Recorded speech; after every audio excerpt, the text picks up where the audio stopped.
Enjoy the silence. I'm allowed to speak, but I can't say things. The plans all met, the trap is set, and we can't change. We can't change. We can't change. VonAllen.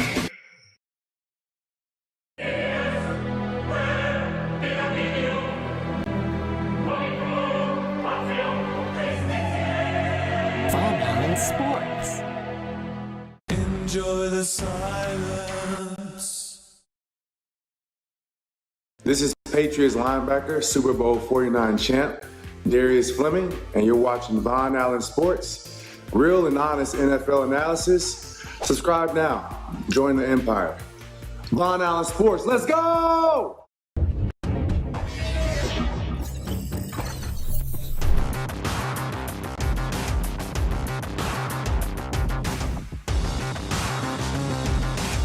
VonAllen Sports.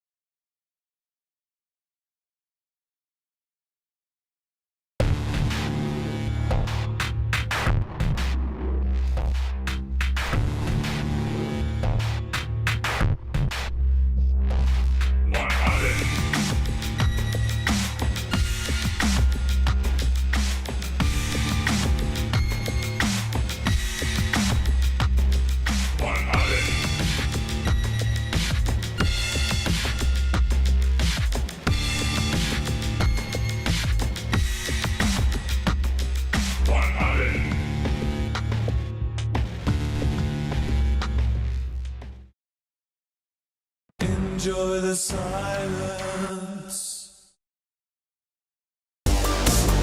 I'm allowed to speak, but I can't say things. The plans all met, the trap is set, and we can't change. We can't change. We can't change. VonAllen.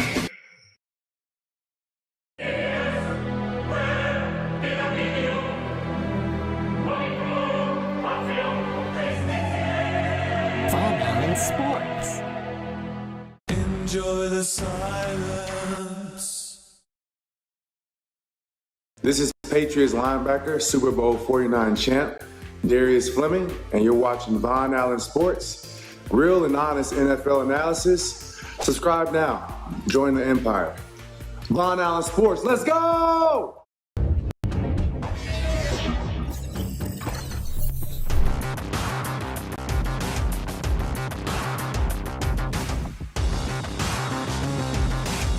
VonAllen Sports.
Sports.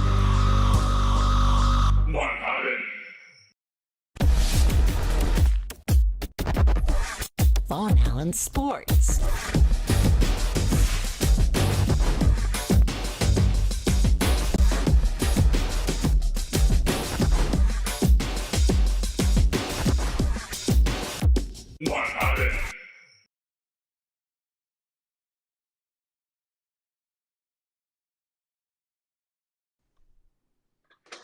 Okay, let's see here. How you guys doing? That was a fast week, wasn't it? Went really quick. Let me pop this up right here. Oh.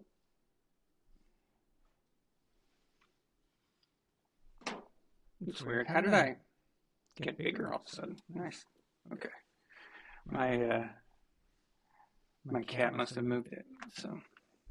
See, you never notice these things until you put it on the camera, because when you're just using your computer on a daily basis, you can't hear it.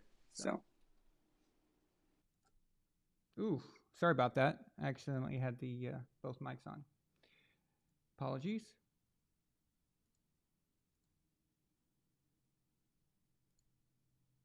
Okay, done. All right. Yeah, I just had that. I had that button on. So. Okay. First thing I want to ask you guys, how is the volume? Because compared to last week, I wasn't very happy with it. How is it? Is it good? You can hear it good and everything? So, because I didn't want to pump it too loud because I didn't want it to be all screwed up. So let me know. It's good? Okay. Awesome.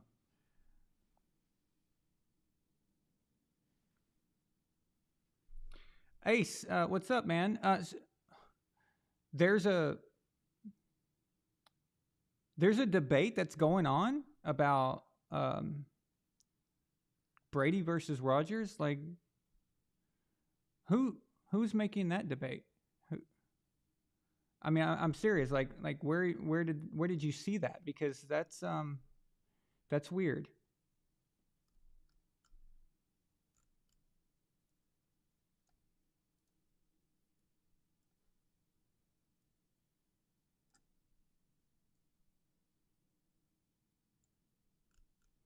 Yeah. See.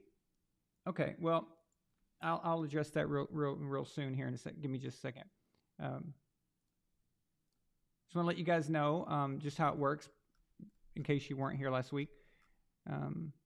So if you look at the top, if you go onto Patreon.com, you can enter the quarterback tournament. This is like last year's when we had the quarterback tournament. Same thing. Last year it was memberships. Since we don't have memberships anymore, now you have to go to Patreon and do that. But when you sign up for Patreon, you also get a wrench next to your name. If you notice, Anthony Preston and Nightly Sinister, if you see the wrench next to their name, that means that they are patrons on Patreon. It also means that their comments will be treated by me as super chats. So that means it will be up on the screen. For example, right now. So I just popped up Anthony Preston's.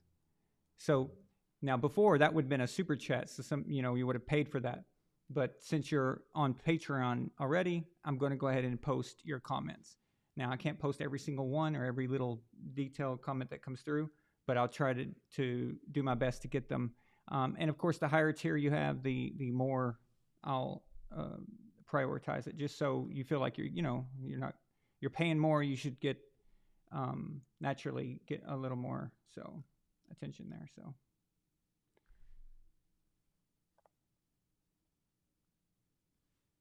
Oh, all right. Yeah, so that's a good question. I'd like to know where this debate's coming from, because that's a weird thing. Celtics Nation, what's up, man? Anthony Preston's here. Sierra Chubbs. John Thomas Chavez, what's up, man? Yager Tharn is here. Jalen, what's up? Were you here last week, Jalen? I can't remember. Or maybe you were for a little bit and then you dropped out. Biocaps, still can't pronounce your name, but welcome. Thanks for being here, man. I really appreciate you. Biacops. Biacops. What does that mean exactly?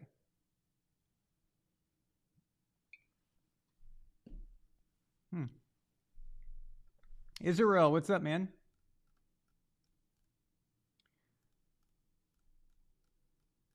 D. Bateman, hey.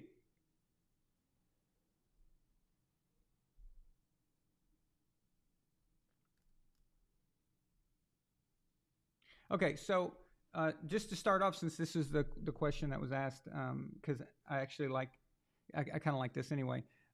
The debate between Æron and Tom is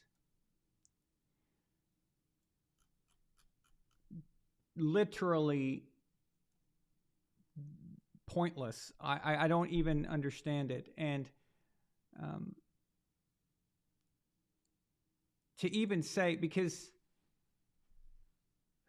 okay, so let's say that he had not gotten injured and he goes, with the Jets and they win the Super Bowl this year and he gets the Jets the Super Bowl.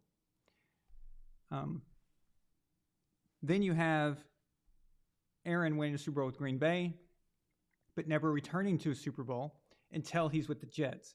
And all those Green Bay teams that he had are all wasted shots. Okay, there were a lot of those Packers teams that had Brady been on them.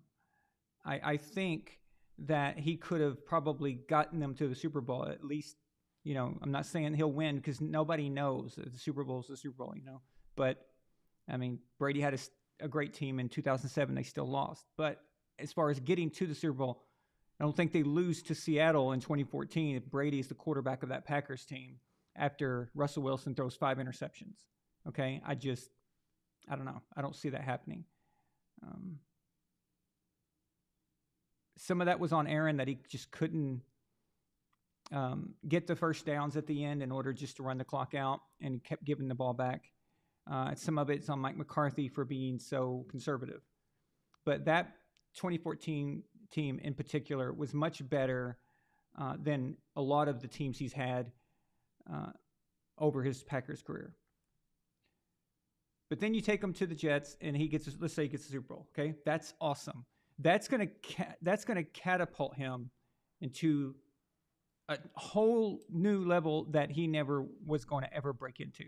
I know he's got 4 MVPs, but MVPs are regular season accolades. Okay, an MVP is good. It's a great thing, but MVPs alone.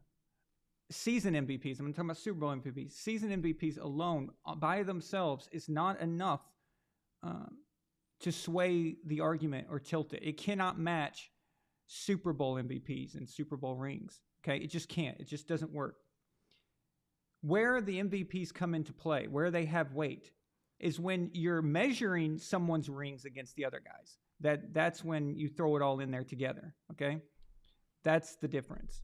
So let's say, for example, Kurt Warner won 2 MVPs. Aaron Rodgers has won 4 MVPs. If Kurt had gotten the Cardinals that Super Bowl and had been Super Bowl MVP, now you've got an argument about Kurt and Æron. See what I mean? That changes now. All that changes. I don't think Kurt would quite still be there, but my point is that Æron and Kurt now would have been more equal, even though Æron would have had 2 more MVPs, but 1 less Super Bowl ring, 1 less Super Bowl MVP. So I just don't understand where anybody could stand on their own feet and have a debate like this and even bring up Aaron Rodgers. I don't even know where that would. I mean, let's see. Let's look at Aaron's own team, the Packers. Brett Favre created 3 MVPs as a Packers player. Æron 4. Brett Favre won them a Super Bowl and got them to a 2nd Super Bowl. Æron got them a Super Bowl, never made it back. And Æron had a lot of good Packers teams too. You can't say that he didn't have the team that Brett had. So it could be debated that Aaron's not the greatest Packer in history. So when you've got something that flimsy there already on your own team, how in the world are we talking? We're going to put you in a conversation with with Tom Brady. That doesn't make sense. It's just lunacy.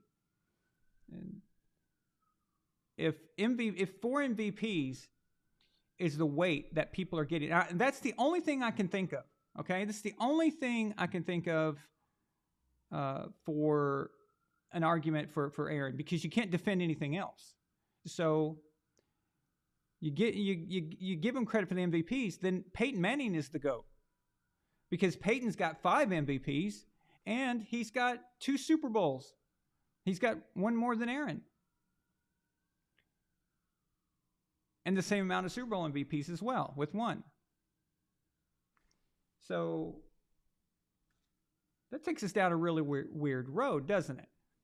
Now, I'm assuming that what people are doing here when they do that is they're talking about the most annoying thing that I hear when it comes to greatest of all time conversations, okay? And that is the eye test. The eye test. Okay. Let me tell you something. We're living in an age where your eyes deceive you, okay? Your eyes every single day, okay? We're being told that, oh, that dude in a dress over there with the huge chin and the huge muscles and the linebacker arms, that's a woman. No, it's not. Yes, it is. Yes, it is. Your eyes, no, we're telling you that is, okay? So forgive me if I don't think the eye test is a very good way to judge this. What they're talking about is flash. Now, do you have any idea how many quarterbacks have flash? And if that's your thing, I don't even like that. I don't enjoy that style. So it's just an opinion. The eye test is an opinion. There is no actual facts to back up that. Okay, he runs around, he makes cool throws and stuff. So Brett Favre did that. Fran Tarkenton did that. Okay, Randall Cunningham did that. In fact, Randall Cunningham did it better than anybody. And we're not talking about him. So what is the eye test thing? And then they're trying to use that for Patrick Mahomes now, and they'd say, oh, the eye test. Oh, you remember Ryan Clark? He is better than any of those dudes ever were. He's saying that about Patrick Mahomes. Talking about Drew Brees. He said Drew Brees, Peyton Manning, Tom Brady, Aaron Rodgers, all of them. He's better than any of those dudes ever were. That's what he said. He said that years ago. I imagine by now he's probably trying to go over to his house and give him a blowjob. So, if he was saying that a few years back. The eye test. What does that mean? Honestly, the eye test on Patrick Mahomes, I think he's got a sloppy game. I think when I think of quarterback and a prototypical quarterback or somebody, I don't think of Patrick. I don't.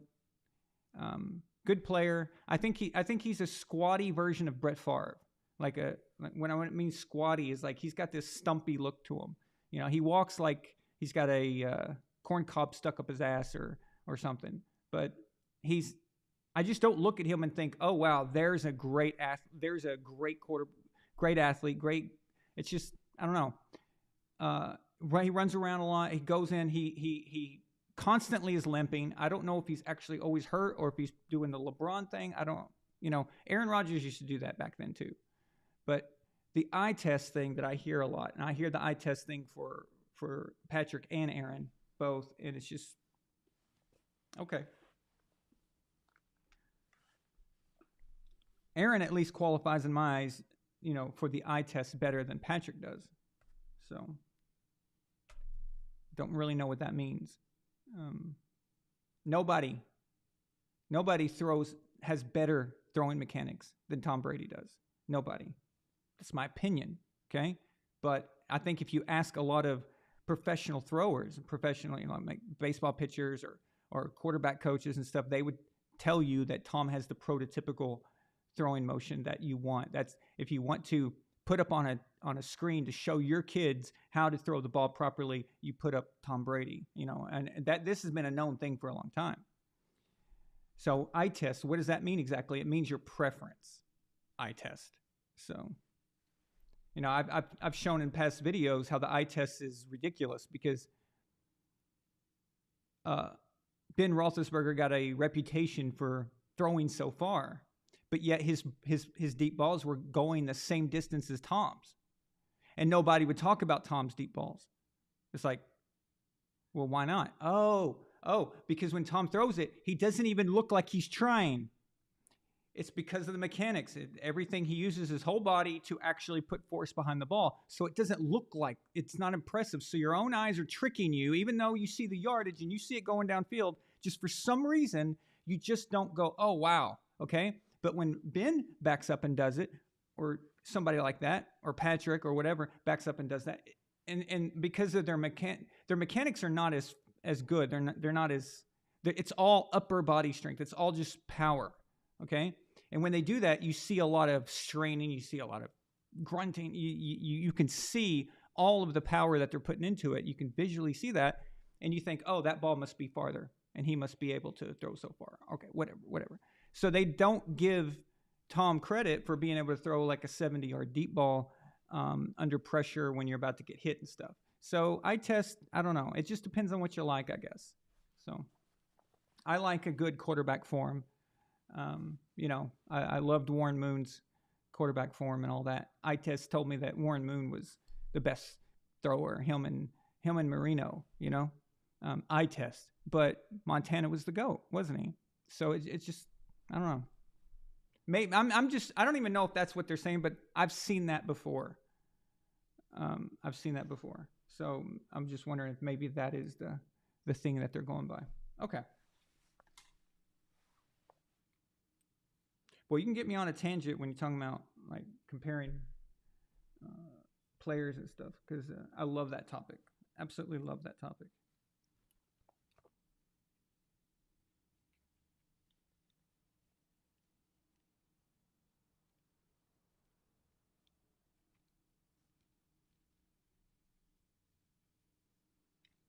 Okay. Let me catch up here what you guys are saying. Yes, Tom Brady does have some nice deep balls.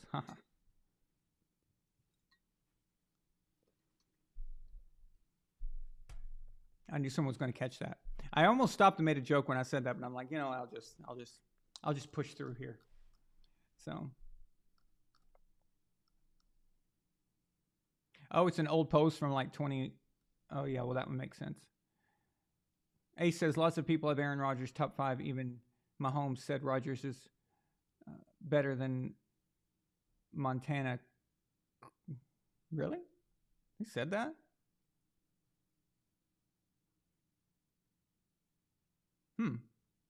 That's interesting. Huh.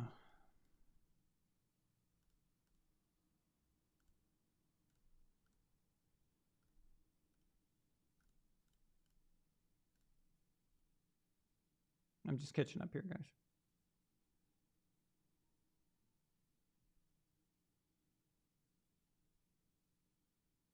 Yeah, Yeagar, the Tom versus Montana debate still has 5 old heads trying to continue. Yeah, I get that. That's their era, and technically it's my era. I was a kid. I watched Montana all the time. I watched him win 3, I think. No, it couldn't have been 3. It must have been 2. It must have been 2 because I think the first Super Bowl I saw was the Redskins, or I can't say it was the first Super Bowl I seen. The first Super Bowl I remember. I remember looking on the screen and seeing the Redskins winning. So I think it was mid-'80s. So the only Montana Super Bowls I've watched is live was the last 2 in the late 80s.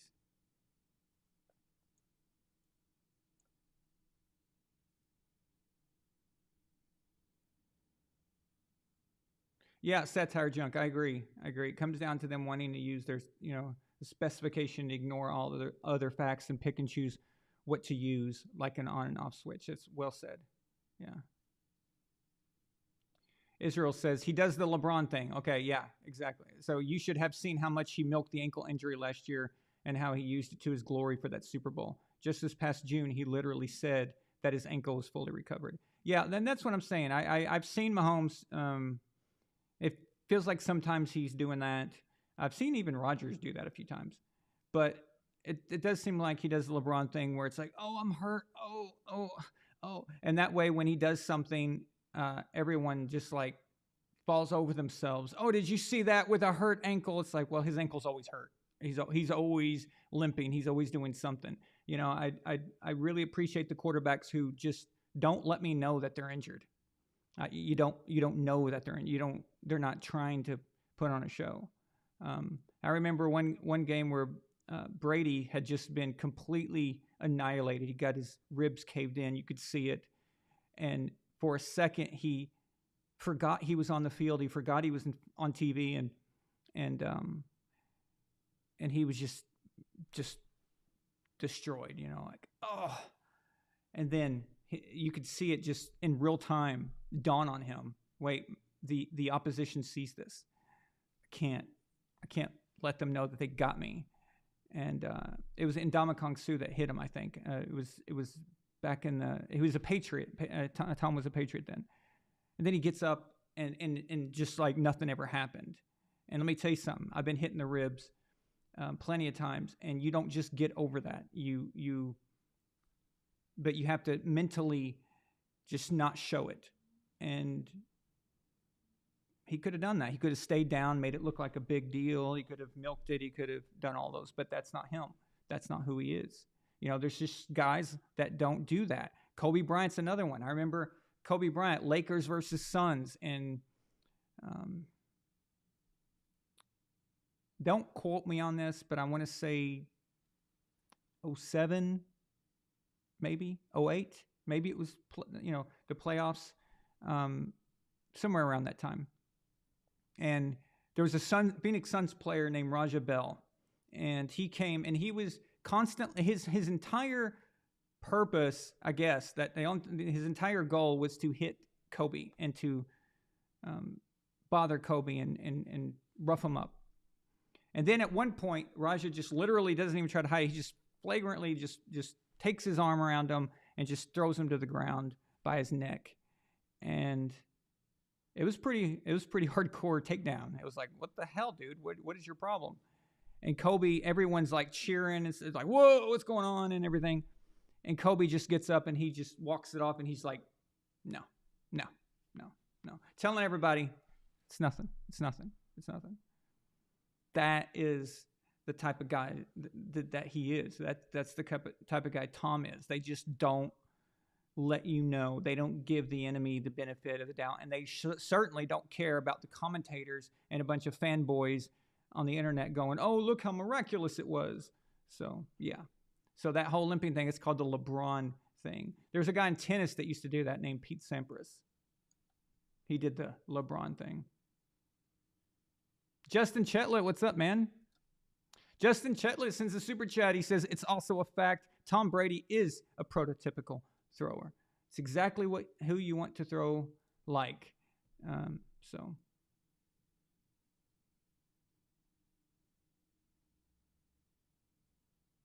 Yeah, Mahomes, Sierra Chubb says Mahomes' legs are weird when he throws. I know. It's just everything about Mahomes just looks awkward to me. Everything seems like it's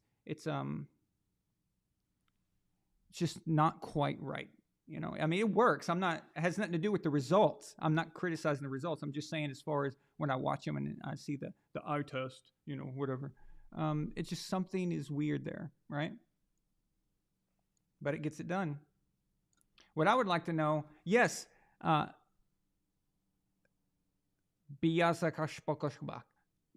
is slow, but somehow always gains yards when he rushes. I would like to know, how is that possible? So the defensive players just hover around him and nobody wants to touch him. Nobody wants to hit him. It's very bizarre. It's some kind of weird, it's witchcraft. No, kidding. Ace says Montana is now resorting to the stat argument and is now saying Dan Marino is the GOAT. So the whole narrative of GOAT is changing to stats just to discredit Brady, even though Brady has great stats. Yeah, well, see, that's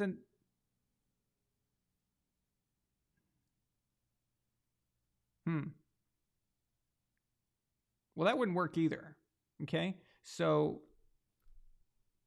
Tom broke Marino's record, single season record, as did Peyton, as did Patrick. So what stats is Joe referring to? Is he talking about longevity? Is he talking about bulk stats? Tom's got that too. Tom owns everything. So I don't know where he would get that from. Here's the knock against Marino, okay? And here's my problem with Marino. I grew up watching Marino. So he was, if you're young, okay, right out there, if you guys are in your early 20s, you're experiencing all these quarterbacks right now as they're going through their career. Well, that was me, during Marino's era. So when you're following that and you're living in real time, there's a way to look up in history books, but you don't really get the full vibe of what's going on a day-to-day basis. So when you're following it as a kid, one thing you learned real quickly is that Dan Marino was very selfish. Okay, he's a very selfish player. It was very obvious, very arrogant, cocky. He was the guy. He was the guy that the media loved. They loved him. They loved Elway. And they would always disregard Joe. Now, Joe was loved by the fans, but I'm talking about the fake adulation and stuff that was always fawned all over them. Joe didn't get that. That was more reserved for Marino and Elway quite a bit, I'll be honest with you. And I think a lot of that comes from draft position. So Elway was number 1 overall and said he was going to go play baseball if the Colts had drafted him because he didn't want to go to the Colts and all that. So he came in with this arrogance and that whole thing. And when you're number 1 draft pick and then you play well in the NFL, people respect you, for better or for worse. Marino was a top pick. The only reason he fell into the draft is because Don Shula spread a fake rumor that he was a pothead, Dan Marino was a pothead, and all this stuff. And so Dan fell late into the draft so Don Shula could get him. But Dan was still a high prospect. The point to this is that a lot of Dan's shortcomings were on him. He wasn't a team player. He loved his stats. He loved his style of play, the way he wants to do it. And be honest with you, Peyton has a little bit of that in him. Peyton has some of that in him. And it's no coincidence that Peyton, his favorite player when he was playing, because his dad had already retired, so his favorite player was Dan Marino. And Peyton had a little bit of that in him. Okay? So that's on him. A lot of that's on him. And there were times where Peyton didn't want to give up a little bit in order to, he wanted the max dollars, he wanted the max contracts and all that. And you can't build a team like that. You just can't. You can't, and then there was times where Marino just played badly in big games. So I don't know what Joe was smoking. The only thing that I can think of, the approach that Joe is doing here, it's a version, it's a different version of the autogram argument. So remember when Tom would have like 4 and then he got 5 and then he got 6 and Joe was like, Otto Graham has 13 championships and Sammy Ball has 37 or what, I'm just whatever, right? He would do that to discredit rings in general, so that way maybe he's not getting the credit for it, but at least Tom is not. And then he knows at the end of the day people are still going to credit him.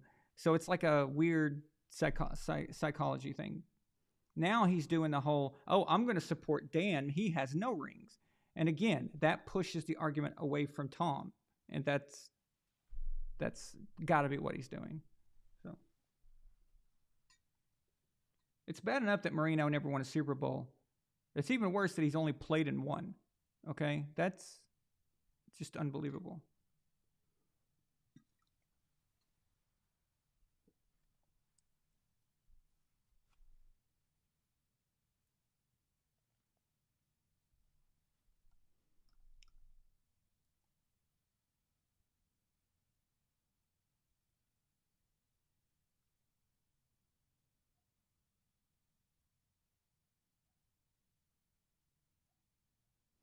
Jalen says Mahomes has Peyton Manning on his Mount Rushmore.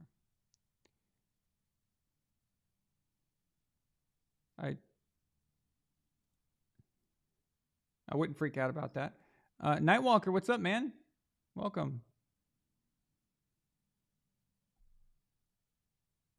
Thanks for being here, man. I know you should be sleeping, huh? Yeah, Milena just got back from Bulgaria. She just got home about an hour ago. And she flew from Frankfurt, Germany. She's sleeping right now, actually.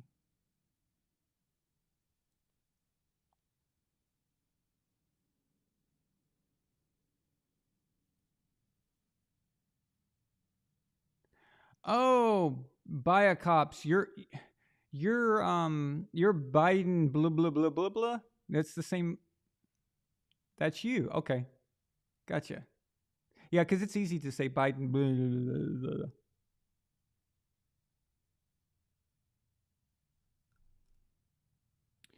Jalen says he could be saying, Joe, referring to Joe, he says, Joe could be saying that in the year Marino got the record with the rules, that is more impressive than achieving the record now. Yeah. Okay. I'm not saying, Jalen, I'm not saying you're saying that argument, but I agree with you. That might be what he's thinking. It could be, unless you heard him say that. Everything is a balance to a certain extent. Okay. So yes, you could credit the difficulty of throwing 48 touchdowns in 1984, okay? And you could, and I've given that credit, like it's insane that Dan was able to do that. But then if you go back too far, it's more like, okay, well, wait, if you go back too far, the players weren't that good, and they weren't, you could suddenly start to, it could suddenly start to go against them. And now I think we've gone too far to the other direction, where now just mediocre quarterbacks are going to probably be throwing for 50 touchdowns pretty soon. And it's going to not mean anything. When Tom broke the record and threw 50, that was in 2007. That was still amongst the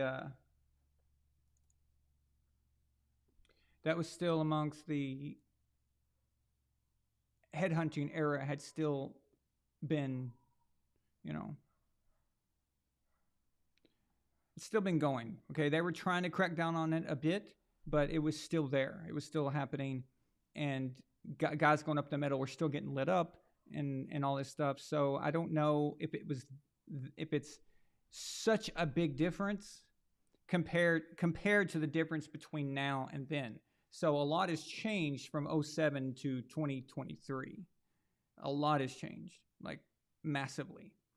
I think the change from 2007 to now is greater than the change from 84 to the early 2000s. And I think that the difference is bigger. So if that's his argument, I don't know. I mean, but again, I give Marino credit all day long for that season. That is insane what he did, and it's amazing. And the 5,000 yards and all that, it took the 21st century for someone to do that, and it was 2010, I think, when Drew Brees did it, 2010, 2011, something like that. So it's crazy, but that is not an argument for GOAT. That's just not. It doesn't. I don't know. No. So. And again, I'm not saying, Jalen, that you're saying that. I'm just responding to if that is what his thinking is. So, Satire Junk says fans and sports analysts will always want flash and excitement over being tactical and smart because they think and feel like children. They do. They absolutely do. It's so true.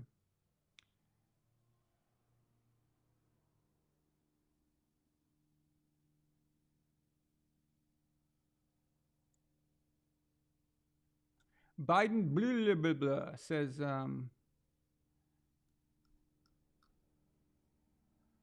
what's your prediction for the Vikings versus Chargers? Okay, well, we'll get to the I usually do the game predictions at the end.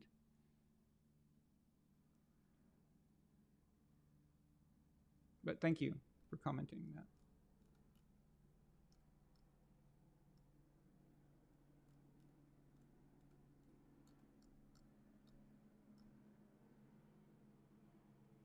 Tyree, I'm curious, man. Why is there not a wrench next to your name? I activated yours. Do you have 2 different accounts or something?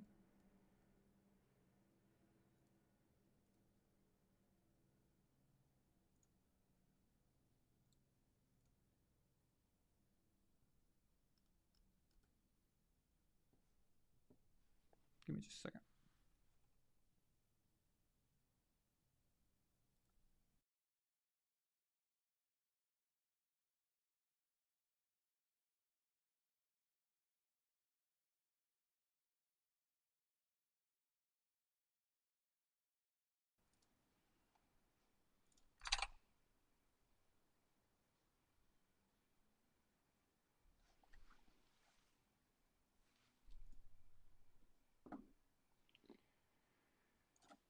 I don't like how fast that thing moves.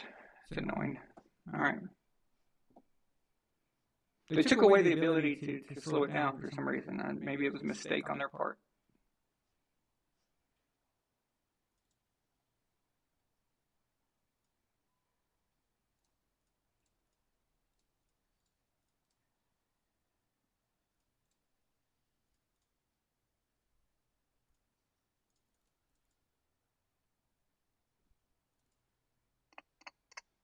Let's see here.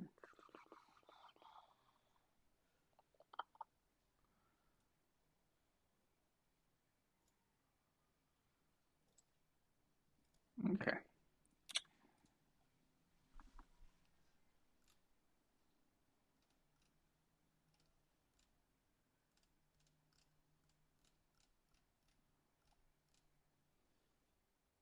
Yeah, Sid Luckman. Yep. Ace, that's a great player. Johnny Unitas. Yep, exactly.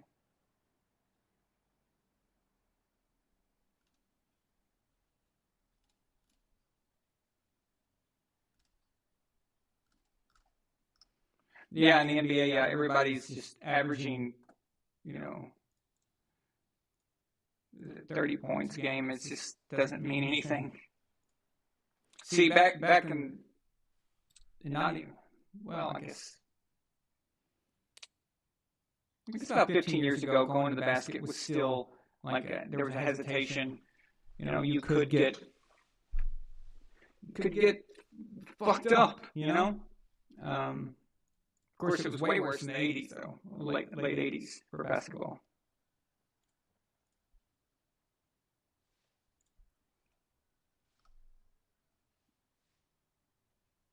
Okay, so Nightwalker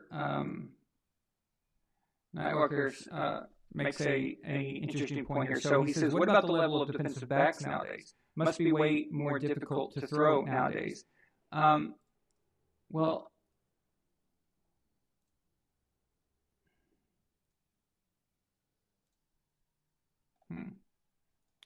just a second.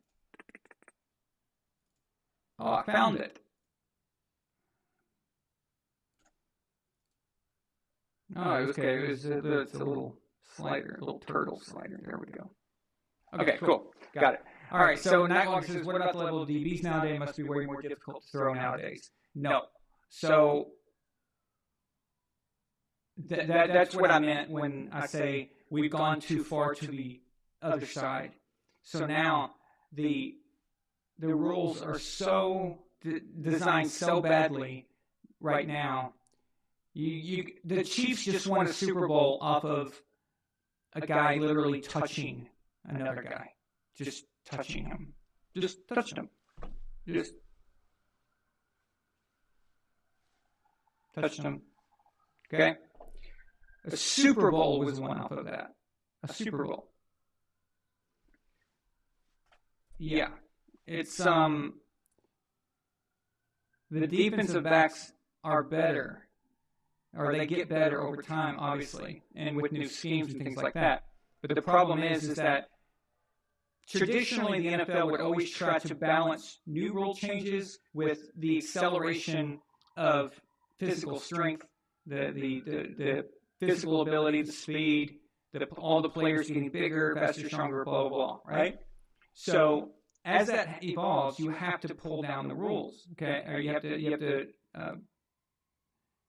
to put on more rules and start to tighten that up a bit just to even it out. And so normally they have a balance. And you guys remember there will be a year where things are kind of out of hand, like, and then they'll fix it the next year. And then, it's just a rules, speed of the game, rules, speed of the game, rules, like that. Here's what's happened. They went like this, okay? So rules all over the place when it was unnecessary and ridiculous. And that's the problem now. That's the problem. So everything now is geared towards the quarterback. And this was something I've been complaining about probably since about 2017. I think 2017 it started getting really bad. And 2018, 2019, and so on. And it's gotten worse every year since then. But yeah, the balance is way out. And what this is a result of is the league does not care about the sanctity of the sport, meaning the idea that it is a physical battle and it should be you should be forced to make something happen. They want scoring, they want yards, they want touchdowns more than ever, and they like being able to promote that. The fantasy football really, when it became big, Roger Goodell started seeing this. Started seeing that scoring mattered. We got the red zone and stuff. Our attention spans these days are insane. People are always on stupid apps like TikTok and stuff like that, and they're just constantly they need something to happen. If a score is 7-7, people start clicking away. It's the society has changed with this at the same time. So there's different reasons for it, but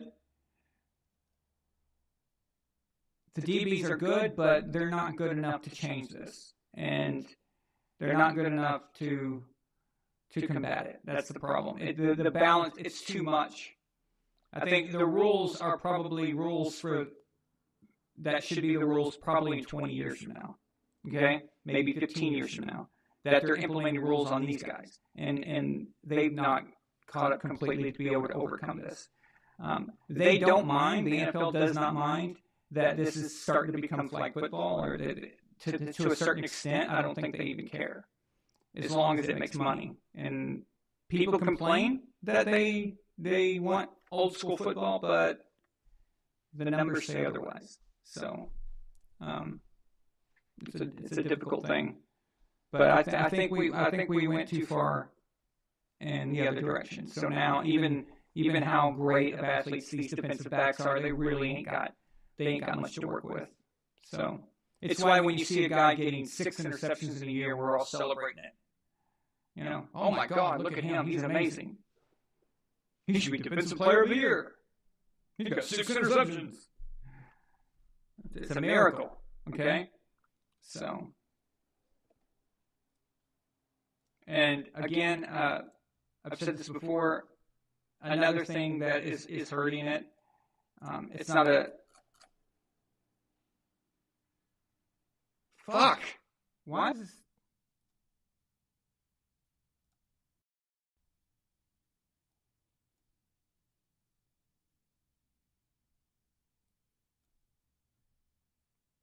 Fucking tired of this software. Ecamm, go fuck yourself.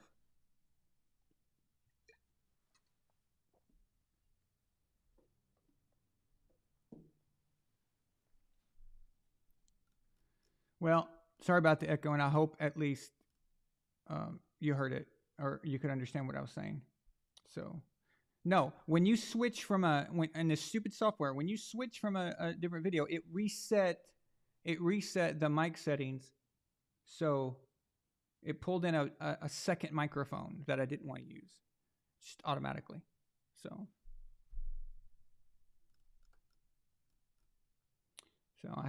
I just fucking deleted it and removed it. This stuff pisses me off, I swear.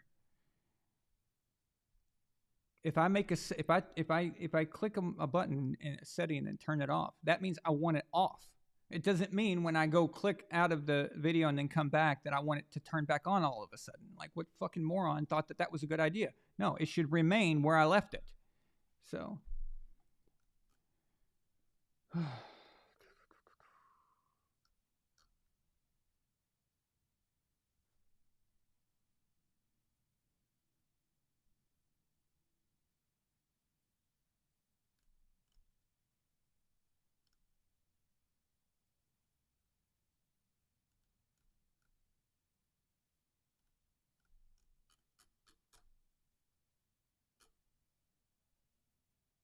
Yeah, so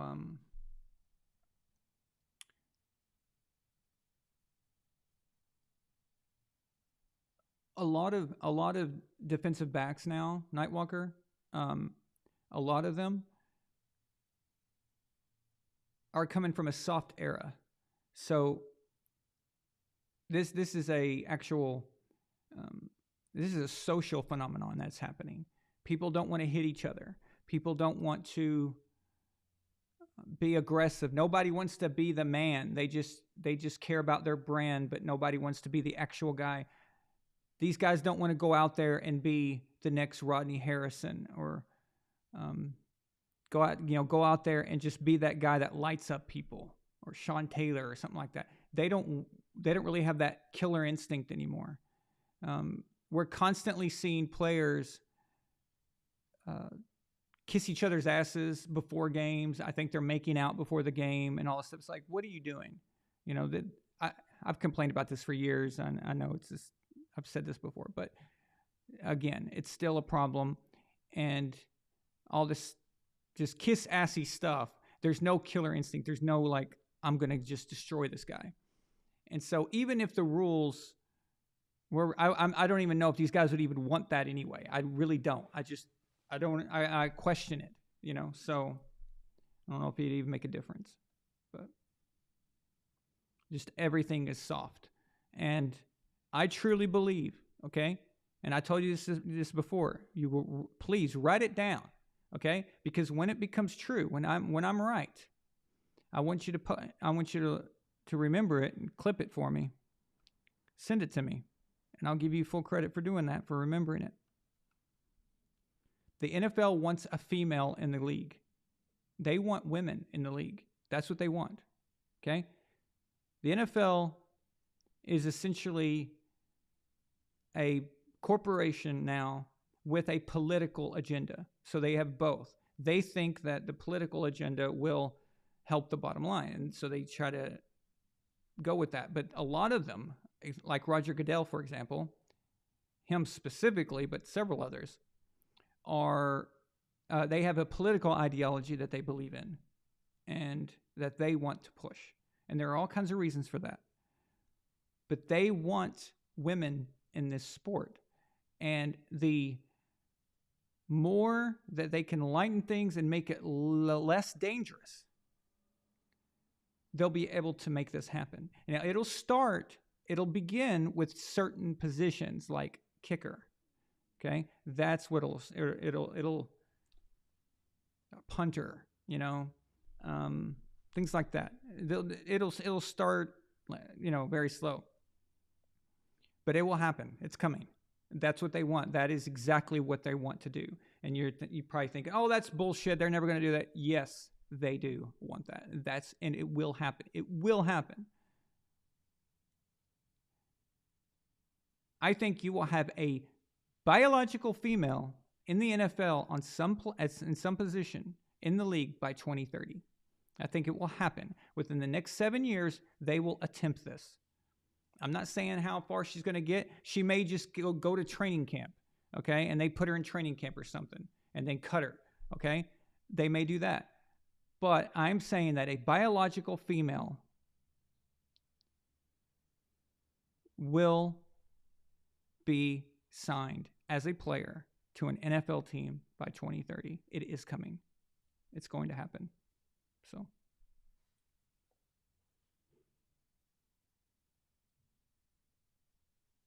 I remember when people told me that the Redskins was a one-time thing. I said, no, it's not. Oh, but Redskins is a racial slur. That's not why they're doing it. They're going to start taking teams away that are just called Indians or anything related to that. Yeah, well, ask Cleveland how their team is doing. You know, so ask the university in the city that I grew up in. See how they're doing. Dude, it's never isolated. There's always an agenda. There's always something behind it. Always. And it's just common sense. And honestly, I feel sorry for the people who don't see it, who can't see it, who don't see the pattern and understand what motivates these people and what is in their minds. They would literally put a guy out there and fuck a donkey, okay, at halftime if they thought it would help their bottom line. All right? These people they're a lot of them are crazy actually. So, but it's coming. And so these rules are only, the point here is that the rules are only going to get more ridiculous. It's just going to keep happening. Look, there's been no pushback. There's been no pushback. The last two Super Bowls in a row were won off of bullshit pass interference calls that never should have been called. Just because you can call something doesn't mean that you should. It's ridiculous. Both of them, both in a row. The only way we're going to get a legit Super Bowl ever again is if it's a blowout. And that's going to be a boring game. But you can't put it in the hands of the ref.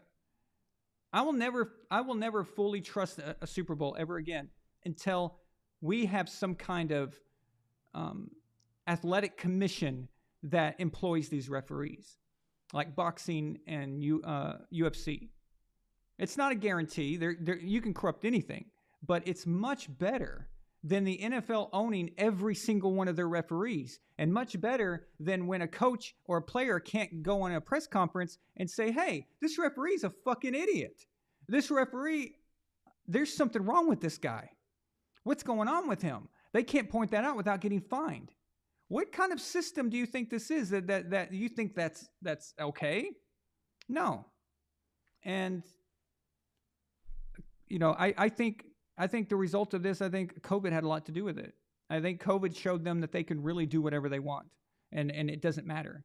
I remember they were bragging, oh, we could just have football games in a studio, and we don't even need people here. And, you know, they were bragging like that was a cool thing to do. Like, they're so fucking arrogant. They will do anything. Let's paint Black Lives Matter in the fucking end zone. That fixed it. Well, oh, good job. They fixed everything. They'll do whatever. If it becomes popular to have sex with your dog, they will post bestiality, bestiality unity on the fucking other side of the end zone. These people are fucking crazy. All right? So it's only going to get softer here. 2 Super Bowls in a row, one off of just pathetic pass interference calls. You can't do that. You just can't. So if we're and don't quote the rules to me. I've had idiots on X do this. Oh, but the guy said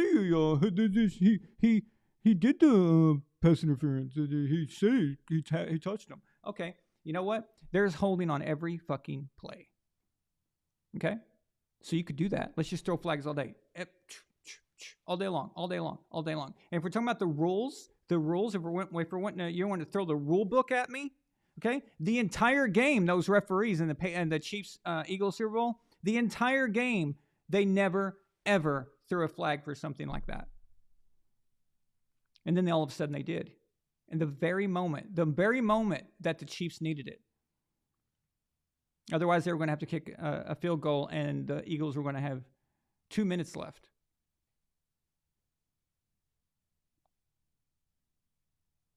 Oh wait, but maybe we could look at and see if it was really pass interference or see if it was worth calling it. Oh wait, no, they got rid of that. Interesting, right? They got rid of the ability to challenge those things. Too much control, too much shadiness. I think COVID was the thing that they learned from. They saw, wow, look at what we can do. We can get away with anything, and people are still going to watch. There's been no pushback for the Rams-Bengals disaster. That Rams-Bengals Super Bowl was a travesty. Okay, there's so much shadiness behind that, even here in Los Angeles and politically, and everyone knows it. Everyone here knows it, but nothing matters. It did nothing. If they don't talk about it on TV, nobody cares. Nobody knows. And you saw what happened with the Eagles and Chiefs. So there's no pushback. So they're going to continue to do this. The game is just going to become even more and more. Oh, he's got 50 touchdowns. Okay, so it's not going to matter much anymore.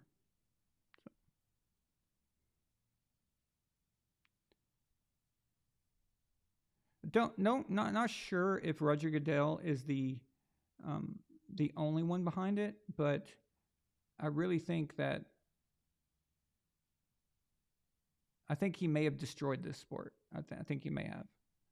He's done well for making them money, but at the same time, at the expense of destroying the sport, he may have done that. Smaller things have destroyed other sports. Baseball used to be the dominant thing until all the scandals and everything that they were doing, and it really hasn't recovered back to where it once was. It's not America's sport anymore. It's just not something that people. They've still got fans. They've still got they still do their stuff, but it's not the empire that it was before. Hockey, not playing for a Stanley Cup, and there's a gap there. There's no Stanley Cup. I quit watching hockey after that. I said, if these guys are willing to not have a Stanley Cup winner, they can go fuck themselves. So, lesser things have ruined other sports. So the NFL, I don't know. We'll see what happens. Maybe a new commissioner can change this. Maybe a new commissioner might. But I don't see him going anywhere because he makes the owners too much money. And these owners are fucking idiots, by the way. Okay, don't think just because they're rich that they're smart. Okay, that people always connect those things like intelligence. Oh, you're a great chess player. You must be smart. Well, oh, you're a CEO of a company. You're $1 million business. Oh, okay. That doesn't mean that. It doesn't mean, they could be, but it doesn't automatically mean that. People think all these guys who own these teams are all smart. If they're so fucking smart, how come almost all of them don't know how to run a team? Why is it so rare when we see an owner that we're like, hey, that guy is a good owner? What is the one attribute that we point out to an owner and we all agree? We say, hey, that owner's a good guy. What is it that he's doing? Why we call him that? Why we say that's a good owner? Because he took his hands off of it. The greatest thing he could do is not fuck with it. So the owners that do mess with it, they screw it up. They screw it up. So they think they can do anything. All right. So starting a Fortune 500 company or getting lucky with, like Mark Cuban, that guy's a fucking idiot. All these things doesn't mean all of a sudden that everything you do and everything you say is brilliant. Okay. You have to pull back and let people do what they do. Jerry Jones, do you have any idea how many Cowboys Super Bowls would have been won since the 90s? Back in the 90s, if it wasn't for that fucking moron, they probably would have gone 5. They could have gotten 5 in the 90s. I think that was reason. I think that's realistic. Definitely 4, 5 is realistic. Had he not intervened, had he just let Jimmy Johnson do his thing. This guy's good. and they go along with it. So whatever inane, idiotic thing that the NFL headquarters throws in the owner's way, they're like, okay, I guess that makes sense. The trend today, what are the kids doing today? Okay, what has happened? What's popular? Okay, let's do that. So smart my ass.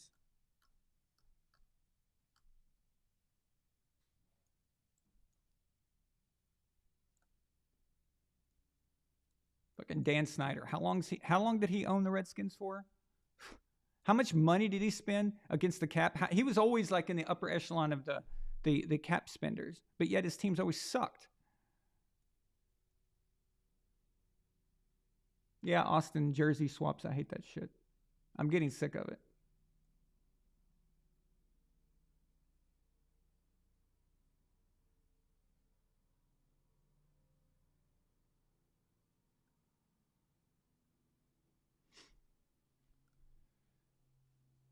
Austin Thomas, that's correct. Michael Sam was drafted because he was gay. That specifically took him that. They even admitted it. The Rams admitted that's what they were doing.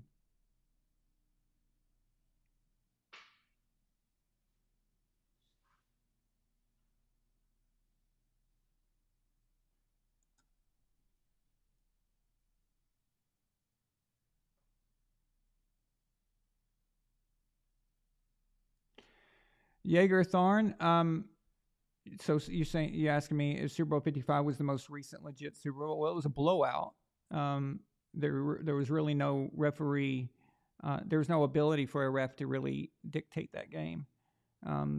So yeah, and like I said, that was a COVID year, but that's not when the change took place. The change took place after they realized what they could do after COVID. So I would say in the 2021 season is when they realized, wait a minute, we can pretty much do whatever we want. And again, I'm not talking just NFL. I'm talking everybody, companies, nationwide. Everyone is doing this. The government, everybody knows. COVID showed them that they can do whatever we want, and we will comply. We will comply. We will say, yes, please, sir, may I have another?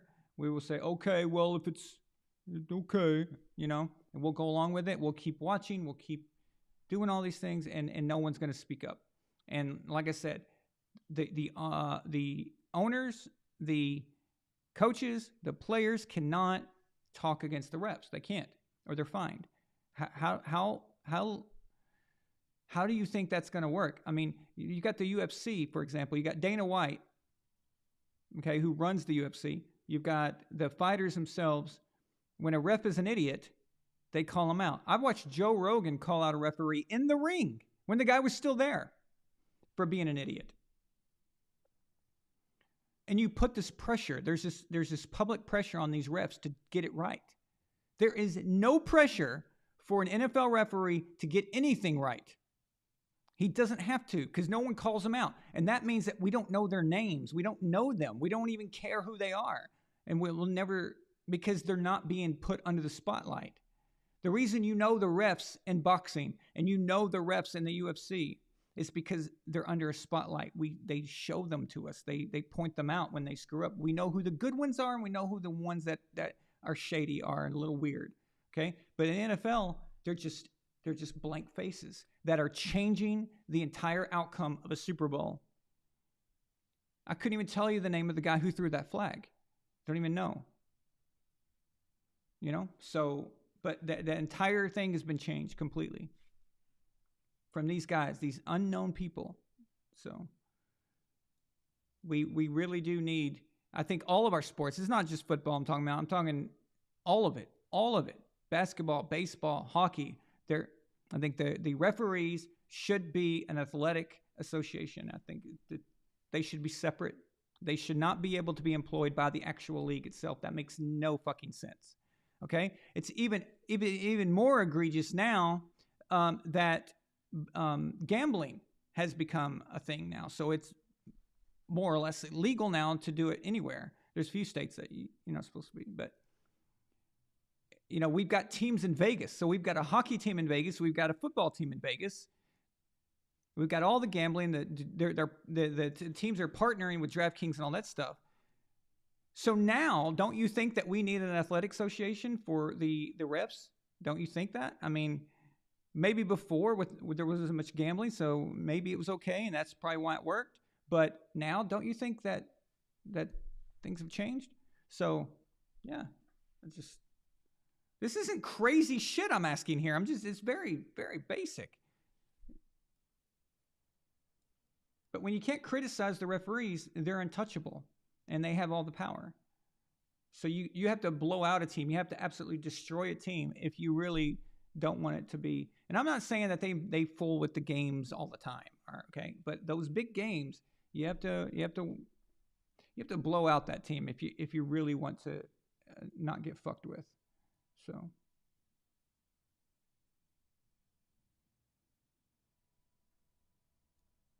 Yes, Ace. Painting BLM in the end zone ended racism. Yes, it did. Absolutely. Just like gun control in Chicago stopped all the shootings.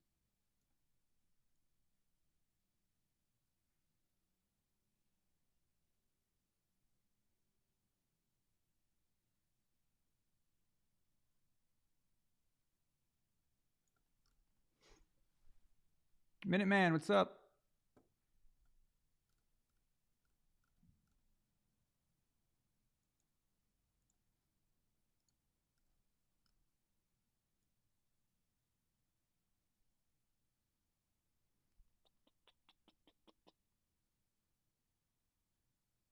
Justin.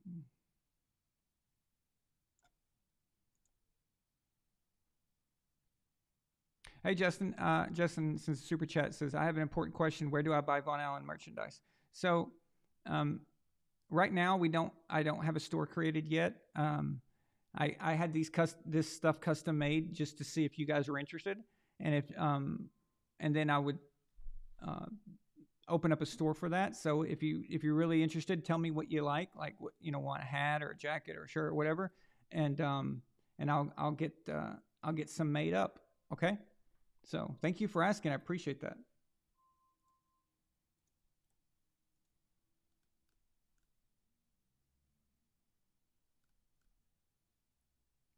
Yeah, Jalen. Exactly. I'm glad you said that, dude. Hang on.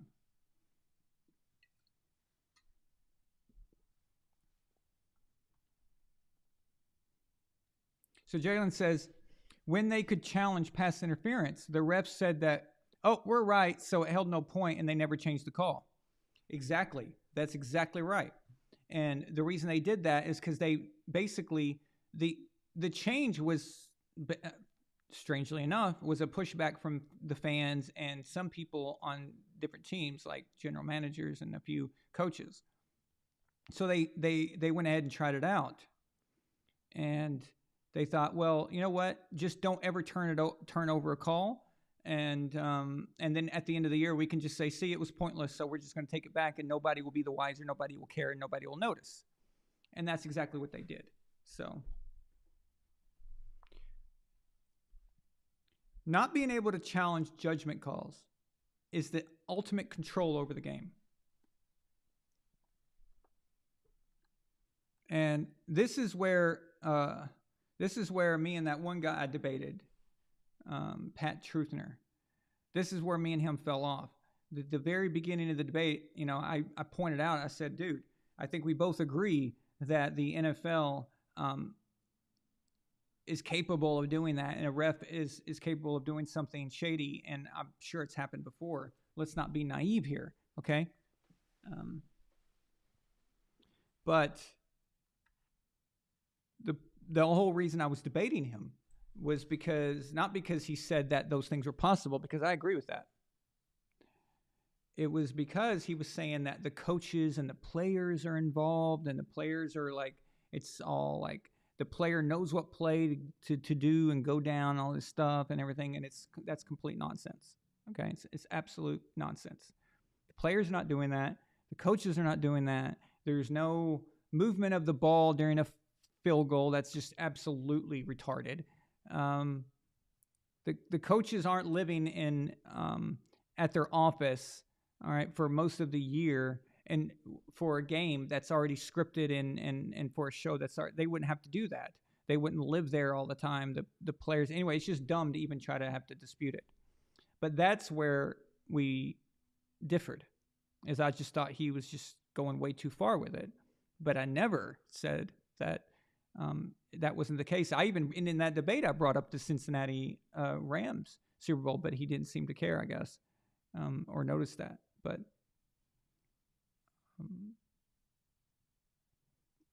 this is the difference between me and people like him, and there's a lot of them, by the way. Okay, the difference between me and him and those guys is this.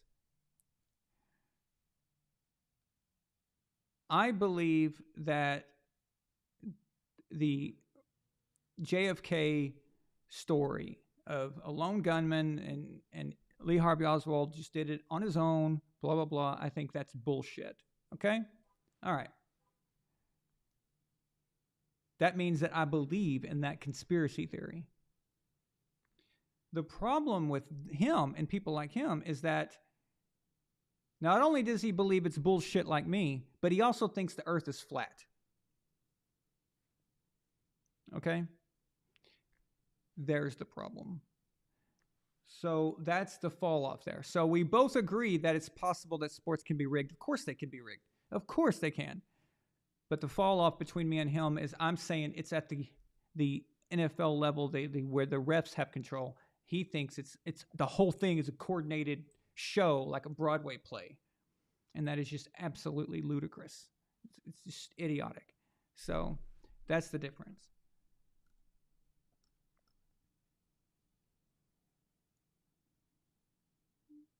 But Jalen, going back to what you're saying, that the refs, that's the control they have. So they weren't going to give up they were not going to give up that control.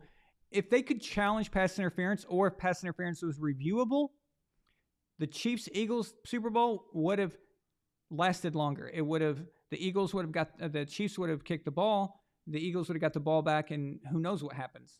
I have no idea. Okay? We might have gotten an awesome overtime game, the second Super Bowl overtime in history. That would have been cool, right? Chiefs may have still won. Who knows? I don't care. I don't care about who won. It makes me no difference. I can't stand either team, and I can't stand most of their fans. The only Chiefs fan I know that's a good guy is my friend Brad. The rest of them, insufferable. Most of them, insufferable. Eagles fans, well, are we really going to have to talk about Philadelphia? I think we all know the deal with Philadelphia. So I don't give a shit who was going to win that. I don't care. But that bothered me. But had they reviewed that and saw that, you would see that, well, we can't let a Super Bowl end on something like this. It just can't. And by the way, on that same play, that was called for pass interference, Patrick had to throw the ball out of the back of the end zone. Why did he do that? What caused him to do that? Go watch again. Okay? Why that happened is because an Eagle was burrowing down on his ass, but the Chiefs player was holding him. And that right there is a holding call that you call every time. That is like a blatant holding call.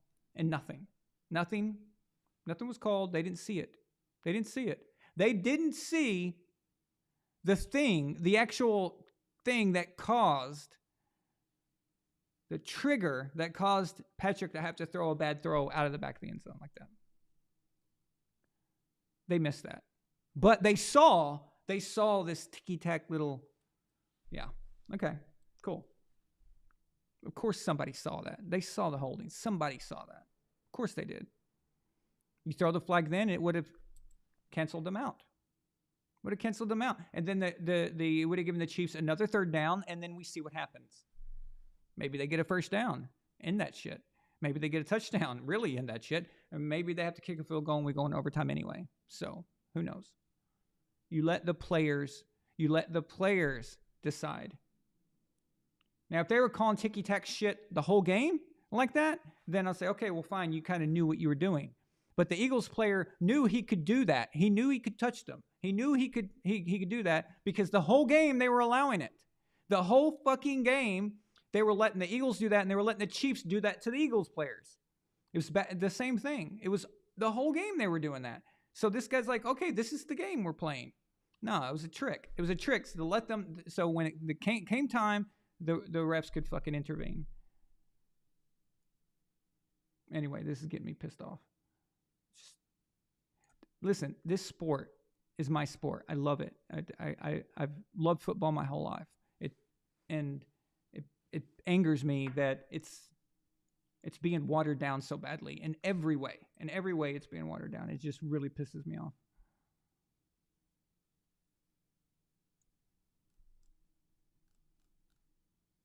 So Anthony Preston here says that Daniel Snyder owned the Redskins for 26 years. Wow, I didn't even think it was that long. I thought it was about 20. I thought he may have bought it in the early 2000s or something. But wow, I had no idea. It's a long time. And yeah.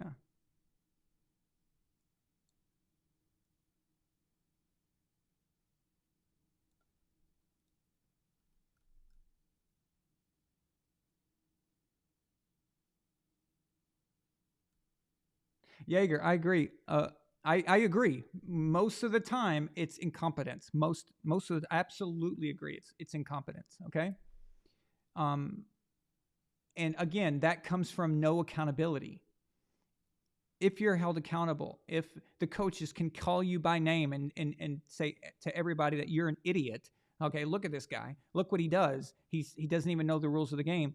You're going to make sure that you're not the guy that's called out by Belichick or Andy Reid, okay? You're not going to be called out by Tom Brady or Aaron Rodgers or Patrick Mahomes for being an idiot. So you're going to be on your guard. You're going to always be on your game.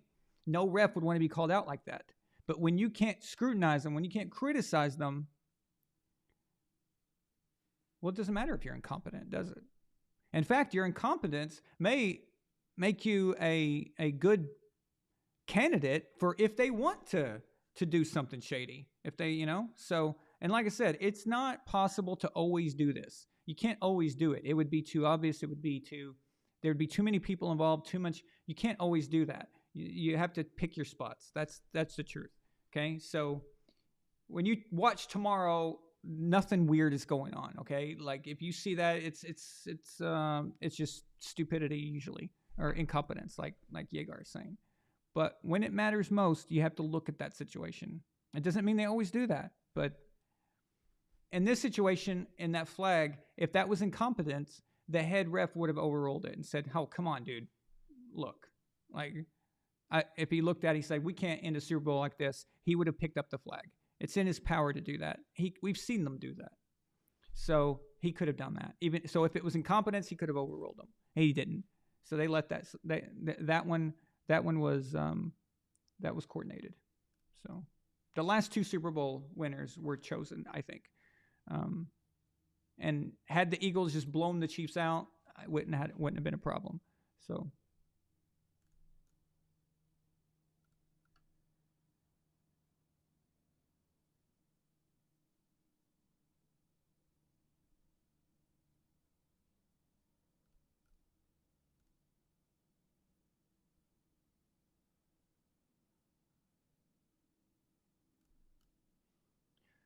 Yeah, and Alpha Courage, I don't think it's scripting. It's that's too complex. It doesn't work like that. The world doesn't work like that. Let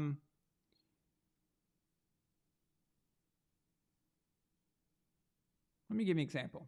This is just how life works in general.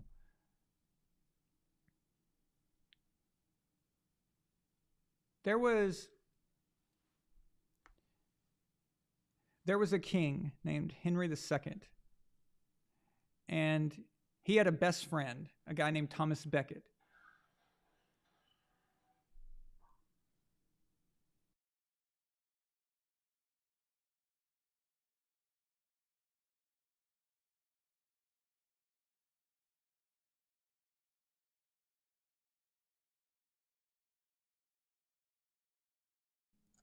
Are you just getting here, Alpha Courage? Welcome, man. Let me post that up here. So Alpha Courage sends a super chat. He says, Do the refs that help script the games get paid extra money, like a lot extra? So there's no scripting. There's no knowing what's going on. Okay, nobody knew that the Chiefs Eagles game is going to be that way. Nobody knows the winner. None of that is going on. That is ludicrous for if the people who think that. It's just not. It's not how things work. Okay, so back to my example. So there was a king named Henry II. His best friend was Thomas Becket. Henry was having problems with the Catholic Church, so he thought it would be funny to make his friend Thomas Becket the Archbishop of Canterbury, which means the head Catholic guy in England. And Henry assumed that by having my guy in there, that it will go the way I want. The problem is that as Thomas Becket became Archbishop of Canterbury, he took it seriously and started becoming like, doing his job instead of being a inside man for Henry.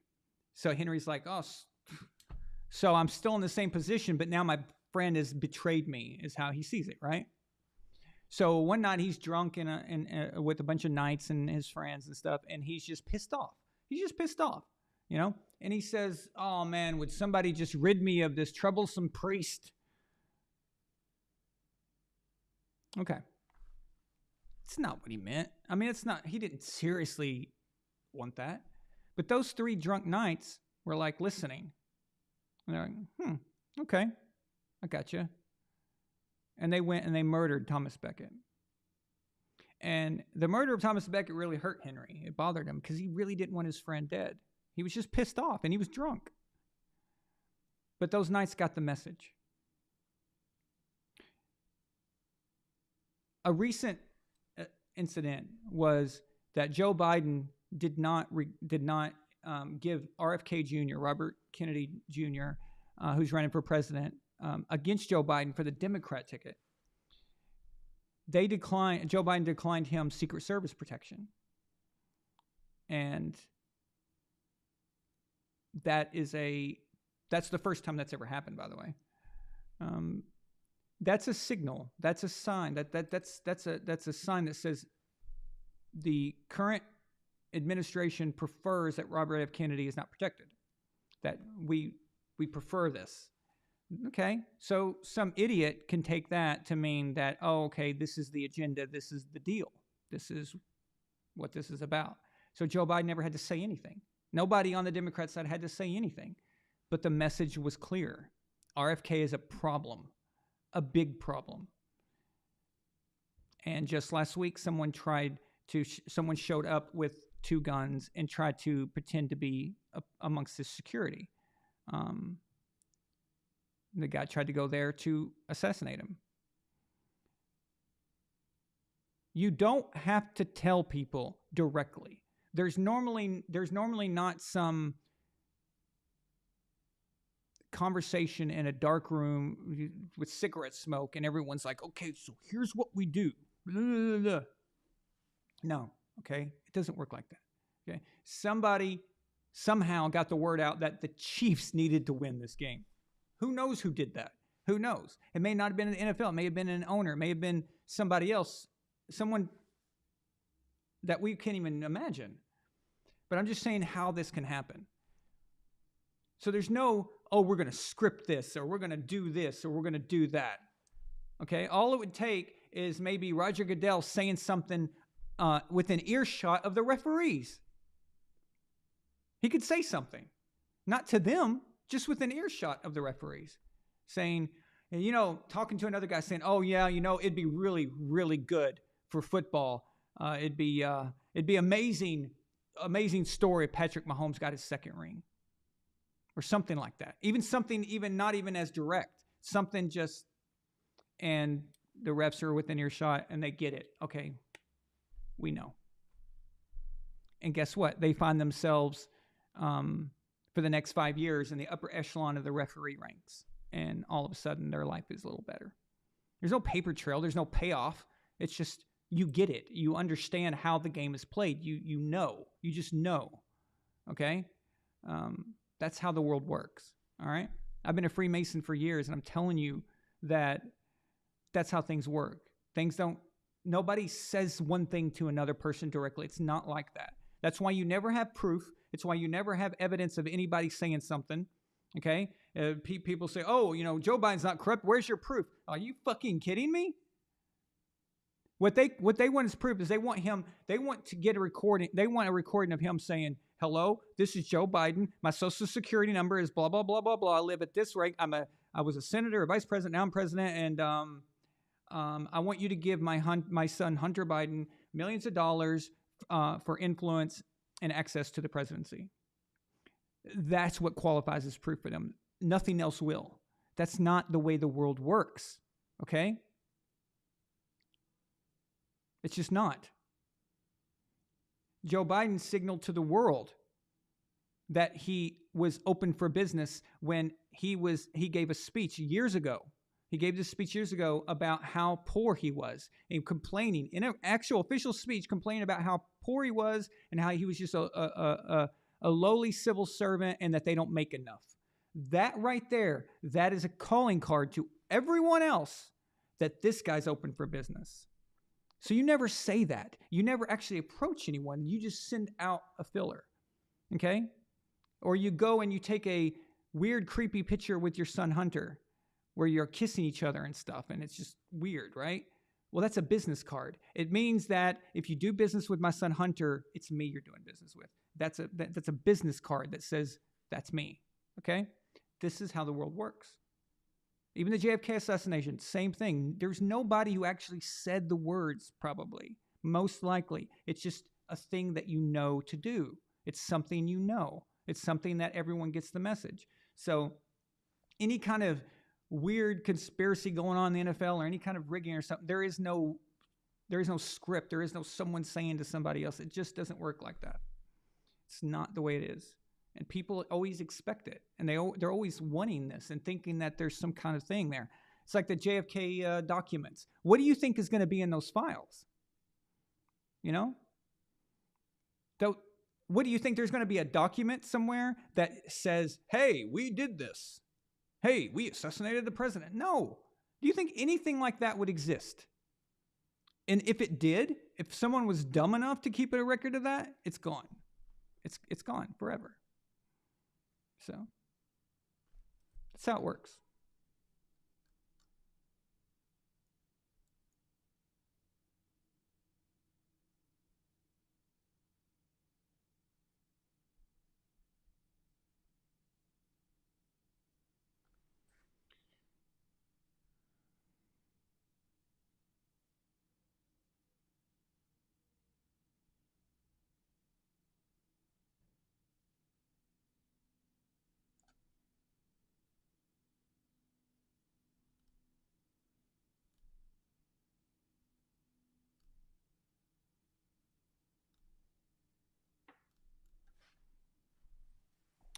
Okay, so let me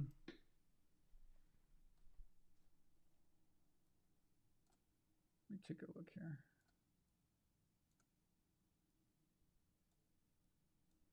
Minuteman, I don't know enough about Marilyn Monroe's situation, actually.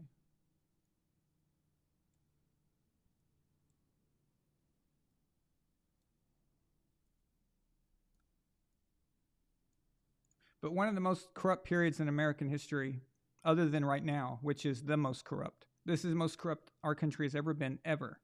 But one of the most corrupt periods was when J. Edgar Hoover was head of the FBI.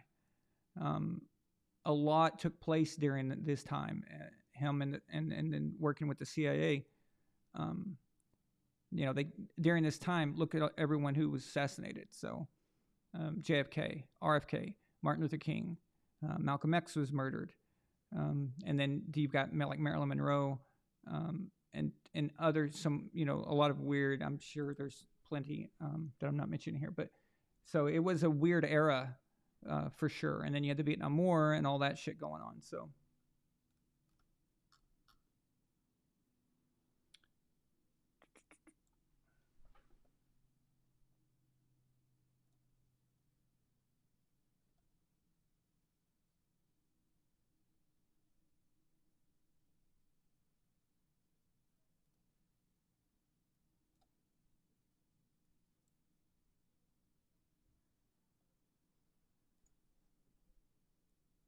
Oh, I won my pool game, the first one from Thursday night. I went with San Francisco, of course, over Giants and won. So making it to the next round. That's cool.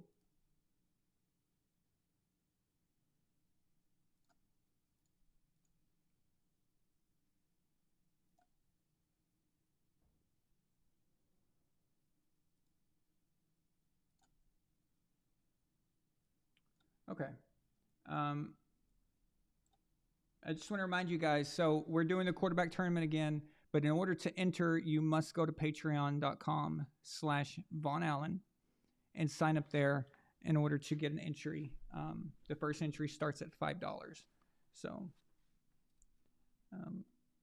if you want to be in the quarterback tournament like last year's, you sign up there, and then once you do, I assign you a wrench here, and then your comments will be treated like super chats. Like you see Elf of Courage up here is a super chat now because he is a patron on Patreon.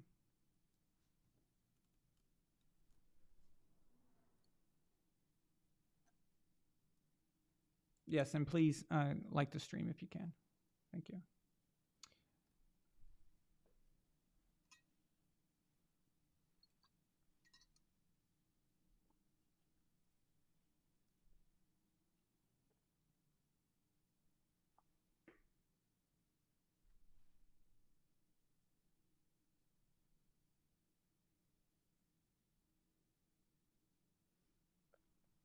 Yeah, so I have a camera on my balcony now where I can see the squirrels that come over from my tree there.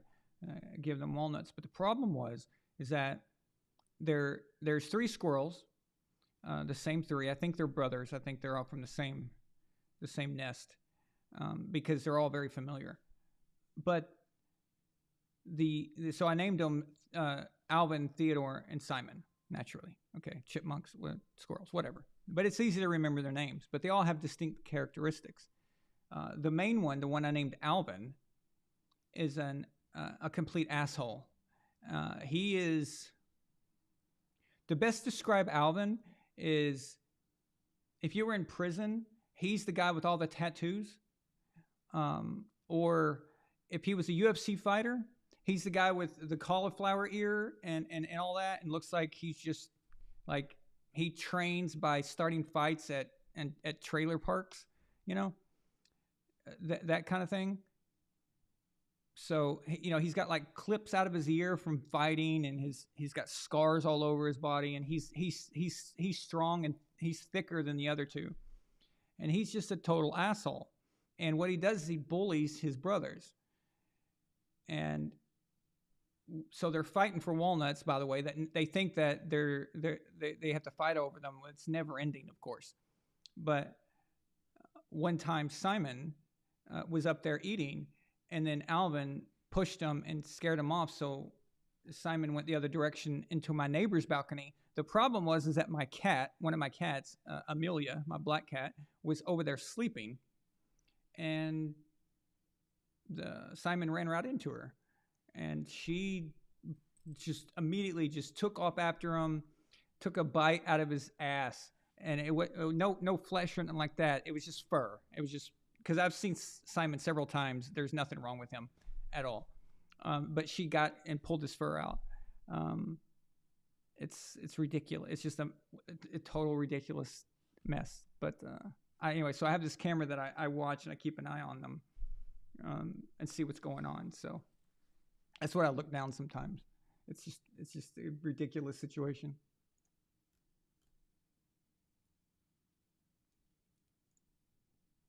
And then in the middle of the night, I have the camera because raccoons come them over, and I give them cat food, like dry cat food. So, all right. Oh, Bitcoin, what's up, man? Yeah, Bitcoin knows what I'm talking about. He's been here. He's seen them. So let me tell you something. My cat Amelia, she acts all innocent and nice kitty, and she always is. But the moment she saw that squirrel, she turned into a panther. It was like she had crazy eyes. I was like, you know, it's like, what the hell? What was that? So.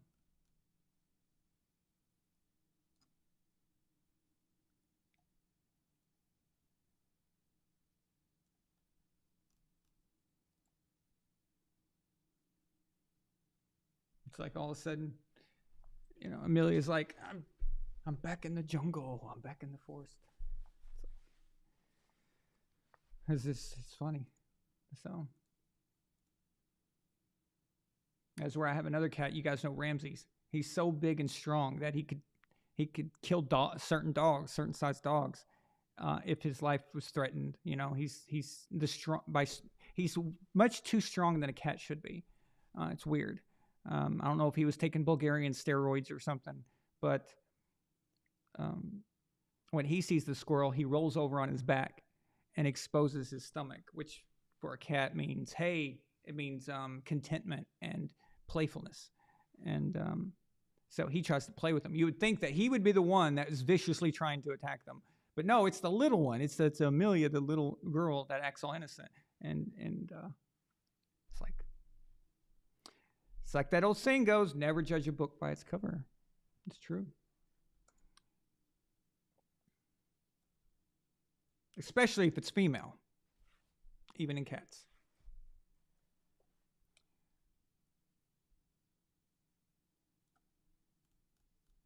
Uh-oh. I bet my only female fan just unsubscribed. That sucks. What's up, Jolly Jumper? Hey. It's cool to see some guys I haven't seen here in a while. Okay, so let's go over the games for tomorrow. So starting at 10 a.m., we have Baltimore Ravens versus the Indianapolis Colts. Is this like an easy pick or what?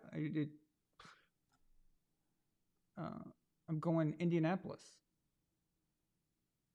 You thought I was serious for a second, didn't you? No.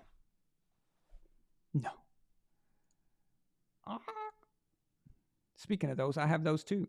Ravens. They could be crows. I'm not sure. Well, a raven is a type of crow, isn't it? Who gives a shit? They're black and they're big and they're pretty cool. So Nathan Clemens just subscribed. Thank you, Nathan Clemens. Appreciate you.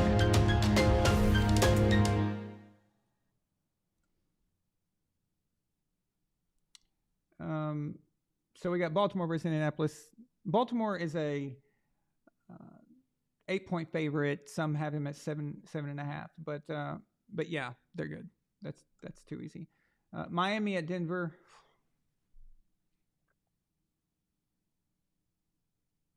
What are we going to do? What are we going to do with Russell Wilson? What's going to happen here? Okay. I used to be praising this dude. Used to be one of my favorite quarterbacks in the league. And how has he fallen so far? And like we talked about before, I think a lot of it has to do with lifestyle. It's lifestyle. I've heard stories where he shows up at parties with Ciara and they act like they're Jay-Z and Beyonce kind of, like they act like they're royalty or something. It's just that mentality is what Tom Brady talks about, what Kobe has talked about. You can't feel yourself, okay? And no, I'm not talking about jerking off in the bathroom. Well, you can do that. That's okay. It's fine. But you really should probably start going out more. But anyway, the point is you shouldn't be doing that, and it affects how you act and how you react and how you think and how you do everything. And it seems to be that he is more interested in being a celebrity than he is an actual just dominant player. And I hope that that's not it. And I hope what's happened to him was last year was just the terrible coaching, but now he's got Sean Payton and you still can't get your shit together. I don't know what to tell you, but I have absolutely no faith, none, that I can trust Denver with making a pick with them. So I'm going Miami here. Just something's not right. There's so much confusion on the field, and I don't think his teammates like him very much. It's just not a good situation.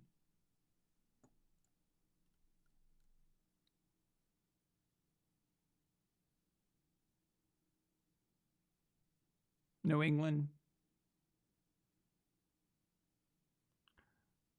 at New York Jets. Guess what, guys? We're going to win this one. Book it. Book it. Book it. It's not going to mean much, though. Jacksonville versus Houston. We've got Jacksonville as a 7.5-point favorite as of right now. I'm surprised it's that low.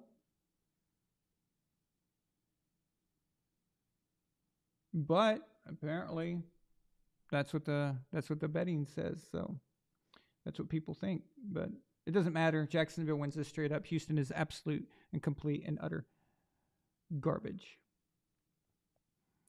Cleveland versus Tennessee.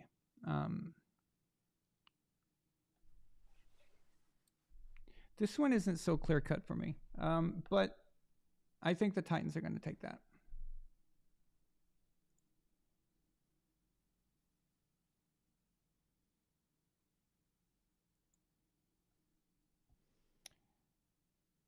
Detroit versus Atlanta. I've got Detroit. Detroit, they're good. They're going to be. They're good. They're good this year. They're going to be fine, and I like them versus Atlanta. Two dome teams. No one's got an advantage here. All things equal, I like Detroit for this. They are the 3-point favorite, but that's not much. So,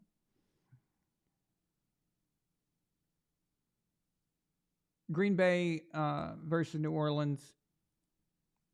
New Orleans is interesting, right? So you got Derek Carr out there. It's they kind of they really don't know who they are yet, do they? And I like that Derek is on that team now. I think that was a good move for him. It was a good switch.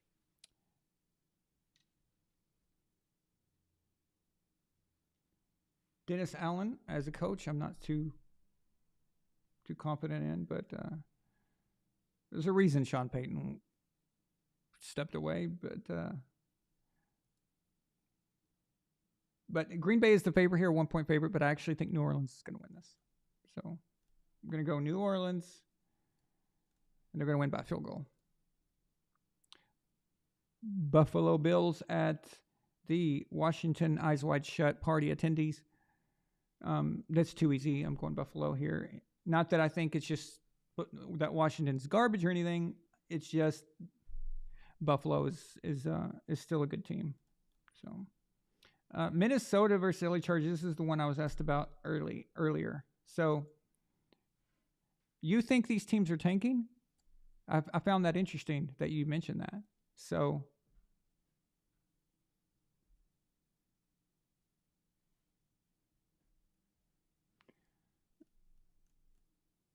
I don't think either team is in tanking mode right now. I don't know why they would. So definitely not the Chargers. Their coach is an idiot, but still, when you've got Justin Herbert and you got some really good players on your team, it would be. I don't think so. As far as Minnesota, I think Minnesota is just the Vikings. That's just what they do. And Kirk Cousins, he's one of those quarterbacks that's like good enough, but not. He's just good enough to say that you have a quarterback. Okay, we have a quarterback. Ugh. But are you really going to win anything? Are you really going to dominate anybody? Are you really going to, no. I'm going Chargers here, even though Minnesota's the favorite. Seattle versus Carolina. So this is interesting. So we've got Seattle as a 5-point favorite. Don't like it at all. I don't think Seattle's very good at all. I think what I saw last week was not that impressive. So I'm going Carolina here. I'm going to go out on a limb here and go Carolina. Kansas City versus Chicago. Really? Seriously? I mean, come on. Dallas at Arizona. Again, another one. Dallas got a 13-point favorite. Dallas is even a bigger favorite than Kansas City over Chicago, which is surprising. But again, that's where the money sits, and that's what people are betting on here. So, by the way, I'm not giving you opening spreads. I'm giving you current live at right now. Obviously Dallas. So Las Vegas versus Pittsburgh. Don't be fooled by Pittsburgh's victory last week. It was doesn't mean anything. It's a fluke. So Las Vegas all the way. I think they should I don't agree with the spread. I think it should be even bigger. I think they'll win by more than 2.5 points. Philadelphia at Tampa Bay. This is just going to be a complete annihilation. Tampa Bay is just nothing. But Aaron, they won a game. Okay, yeah, don't care. Philadelphia easily wins this game. And we have 2 Monday night games. I don't know why, but Cincinnati versus LA Rams. Super Bowl rematch. Speaking of that, the Rams. They sold their soul for one good year, and then they even needed the refs to help them along the way. And a few calls on Von Miller that weren't called to screw Tom Brady up. They needed all the help they could get. The 2021 Rams is one of the most egregiously pathetic situations I've ever seen by a sports organization. They willed the Rams all the way to the Super Bowl. I mean, they just grabbed them and just pulled them across the finish line because they had to win the Super Bowl that year. They had to. And the Bengals are going to show just what's up here. So the Bengals are going to win that. Okay, so those are my picks, but then we can go back over any games you guys want real quick if you want. I just wanted to get those done. So, okay, let me go back here and look what you guys said. Give me a second. I'm gonna grab something.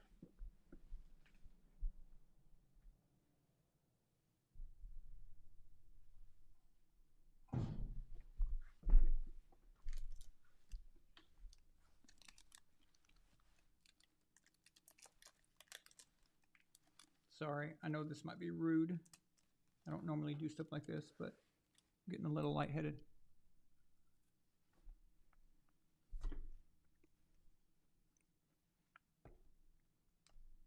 Yeah, I know Burrow's list is questionable, but I think he'll be fine.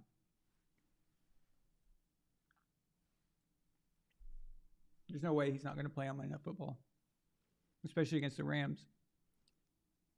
Unless he's got menstrual cramps. But he's not LeBron.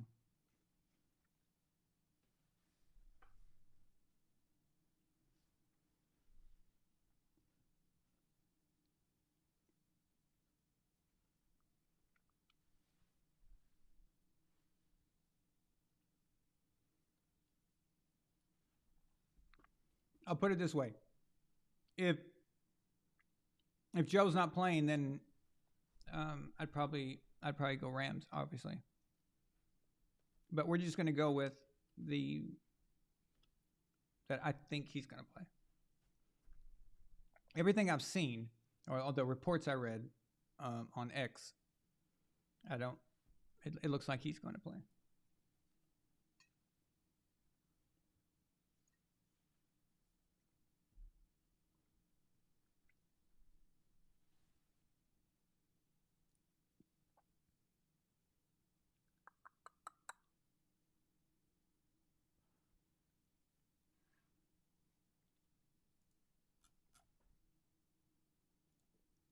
Anthony Preston sends a super chat. He says, "Hey, Aaron, how's your hip?" It's good. I played some tennis recently, so no complaints. Everything's good. Again, broke my hip. No surgery. No nothing. Nobody ever did any procedure to me. Nothing. So just healed up. And that all worked good, went well. It just shows you that you don't always have to listen to the doctors. You don't always have to get opened up and let them chop you up unless it's absolutely necessary. So I took the chance on seeing if it would heal on its own, and it did. He gave me a clean bill of health, said you can go play sports again. So I celebrated by going and playing some tennis, and it went great. Couldn't get to a lot of shots. I couldn't get to the ball in time. but that has nothing to do with the hip. It was when you have a hip injury, you can't run, you can't exercise, you can't do nothing. So my muscles were just having trouble getting me to the ball, and shots that I would normally make or balls that I would normally get to, I was having some trouble getting to them, and that's just going to take time. It's just the more I get out there and the more I start playing and exercising and things like that, which I've picked up. I can already feel that I'm getting much stronger. It happens fast. It happens fast as long as you're out there doing it. So thank you for asking. I appreciate that. But yeah, I'm doing good. In fact, the last time I played tennis, I was out there with a Chiefs fan, funnily enough. So, and we did not talk about football.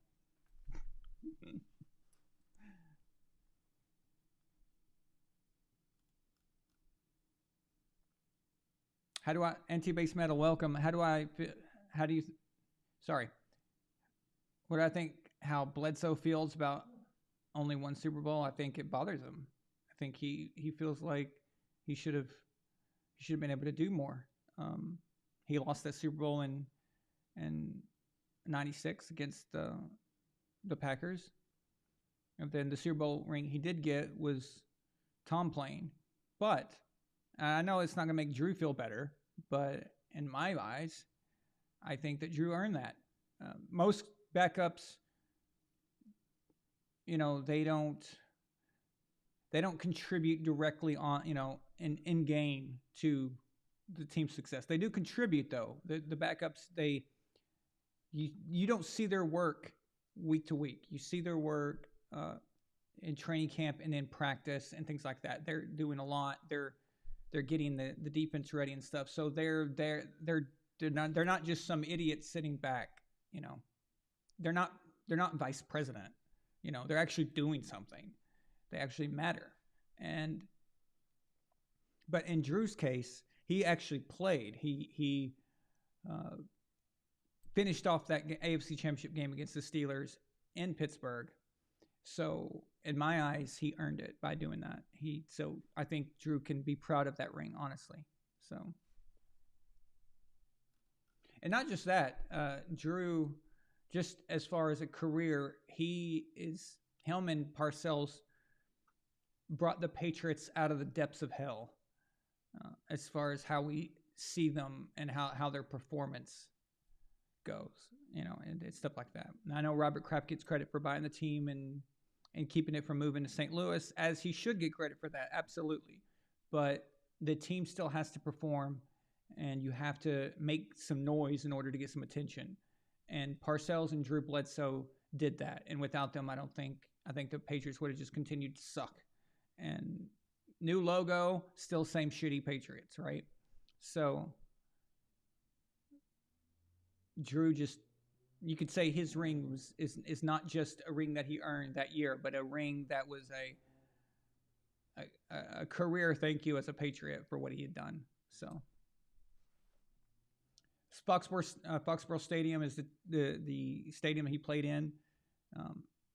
Gillette Stadium doesn't get built without Drew Bledsoe. So the last game played in Foxborough Stadium was the Raiders game, I think.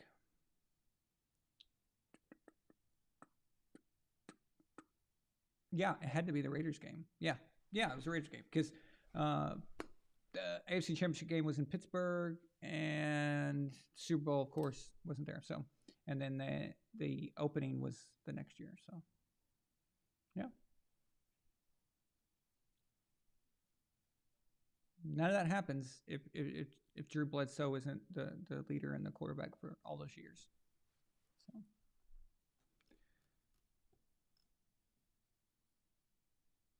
Jolly, what do you mean? Oh. In fact, I need a new one. This one's gone a little flat.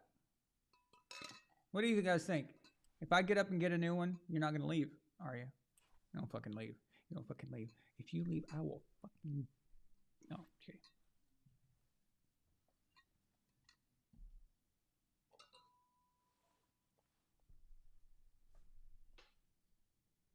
I'll be right back. What's up, Amelia? A little killer.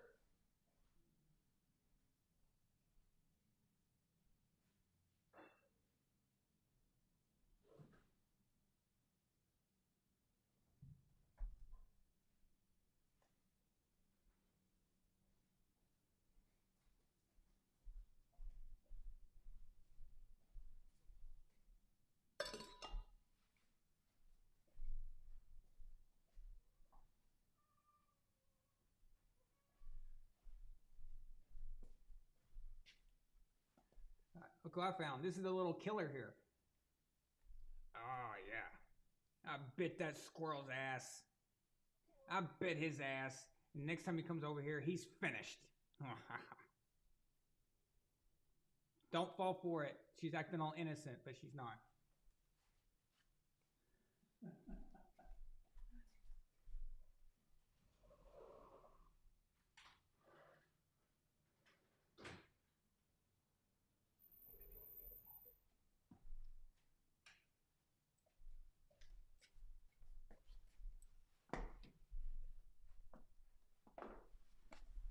Okay. Got my Patriots bottle opener. There we go. Oh, yeah. Say my name, say my name. Gord King's here. What's up, man? Gord King, I want to say congratulations to the Gord King. His channel just got monetized, which means that he's up to 1,000 subscribers, I'm assuming. Congrats, dude. It's awesome. Your channel is gonna do well because your content is really good. Your analysis on movies is excellent. And you're a good dude, you know? So you deserve it. It's gonna go. So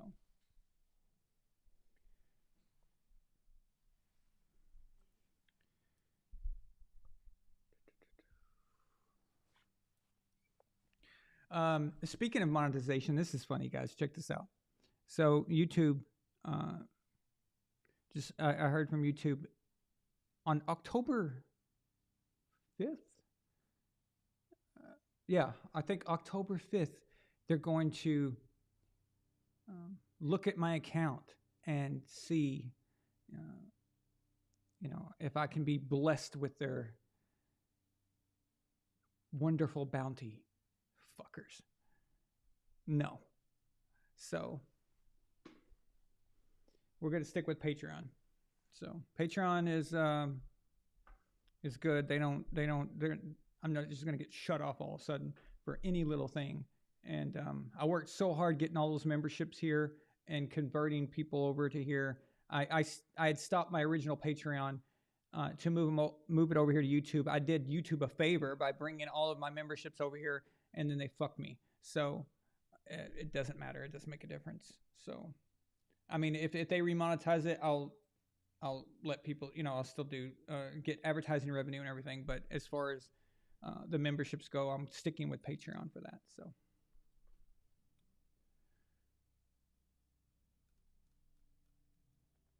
Jalen asked me, would I ever cover XFL or USFL?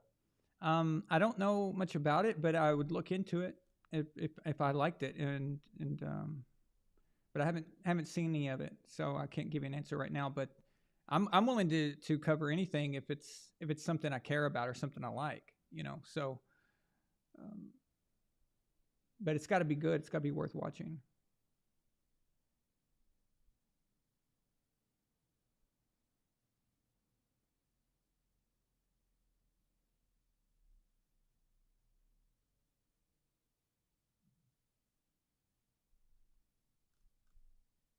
Yeah, Bitcoin. I know college football is it's a big thing, and if I was into college football, it would open up a whole world for me. It would add so much, but I just don't like it. I don't know why. you would think, as much as I love NFL in my whole life, you would think I would be a rabid college football fan. It's weird, right? And I've asked myself that, like, why don't I like this? And I've tried to watch college football. I guess what it is I simply don't care about who wins. I don't care about the players. I know that they're just children. They're kids that are going to be gone, and most of them are never going to be players. And I guess for me, it's one of those things where, the NFL, I like the NFL because it's the best of the best. And college for me is kind of like minor leagues. It's like, okay, probably cool to go in person or something. But as far as like following the players and getting up here and giving analysis on the teams and the players and stuff, it just doesn't interest me. The only time I even get involved with college is when the draft is coming, and that's just quarterbacks, really. So I get it. I know why people love college football. I totally get it. I see it. I see why. I mean, it's a great atmosphere. It's a great it's exciting. I've been to a college game. It's very exciting, very fun. But I guess I'm just missing that actually caring about what happens. I think, I'll be honest with you, I think I'd feel different if I had gone to college in America. So if I had gone to a university here, I think I would have that attachment, and that would change it all. That would be different, right? And in fact, I know that's a part of it, because I'm still interested in what my high school does. So when my high school football team does well, I like it. I'm like, okay, that's great. It's cool. If I'm back home in Arkansas visiting, I will go to the games. So I think it has something to do with, a lot of it to do with going to a university, and you get that attachment. No, I'm not saying that you have to go to university like college football. I'm just saying, though, that I think that probably would have helped me had I done that. But unfortunately, Bulgaria does not have an American football team. So, no.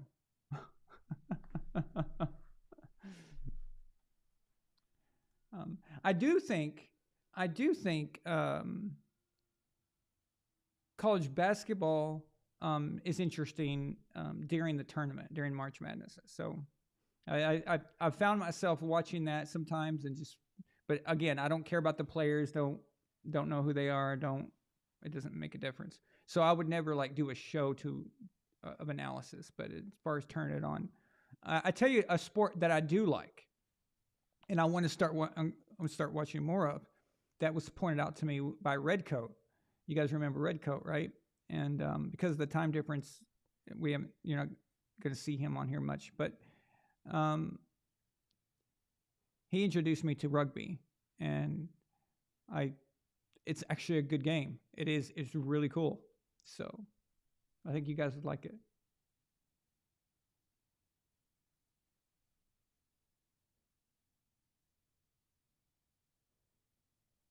Jalen, are you asking me a question? If I got a degree from an American university, I would cover college football. Is that a question, or are you telling me that's what I would do? I'm not sure.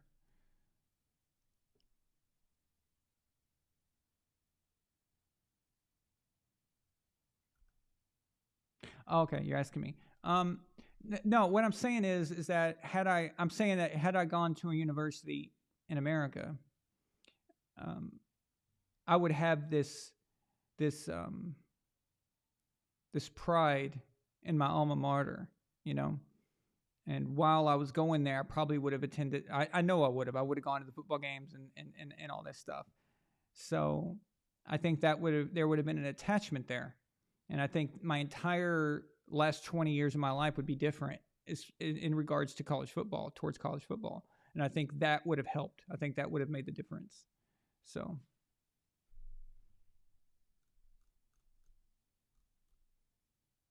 Yeah, in Bulgaria, the football is round, not a spheroid.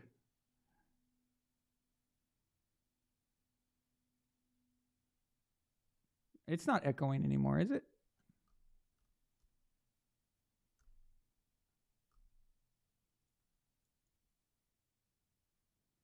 And again, like Sierra Chubb just said, the players, I mean, what is it? You know, they move so quickly, you know, so it's, and then they go to the NFL, or the rest of them, they don't. Like, the majority of them will never see paid football or professional football, whatever. So it's just kind of hard to care much, and unless you're looking at the prospects, which I do look at the prospects, but only for the upcoming draft. So there could be a guy right now, there could be a quarterback, for example, that's a sophomore in college that is just tearing it up, okay? I don't even know who he is. I don't know he exists. I'm sure he's great, and I'm sure people are following him, and I'm sure he's, you know, popular or whatever. But it won't be until 2025 that I will actually take notice of him while I know that he's going to be in the draft. And that's when I will actually take a look at him. And then I'll look at everything from the past. That's generally how it works for me. Now, there's been times where I've known about up-and-coming guys, though. Like just because you can't not know them. Like Deshaun Watson, I knew Deshaun Watson only because I do watch the championship games. So you see them, and, you know, it's just... So there's certain guys you can't escape, okay? So I knew Andrew Luck for years before he was drafted.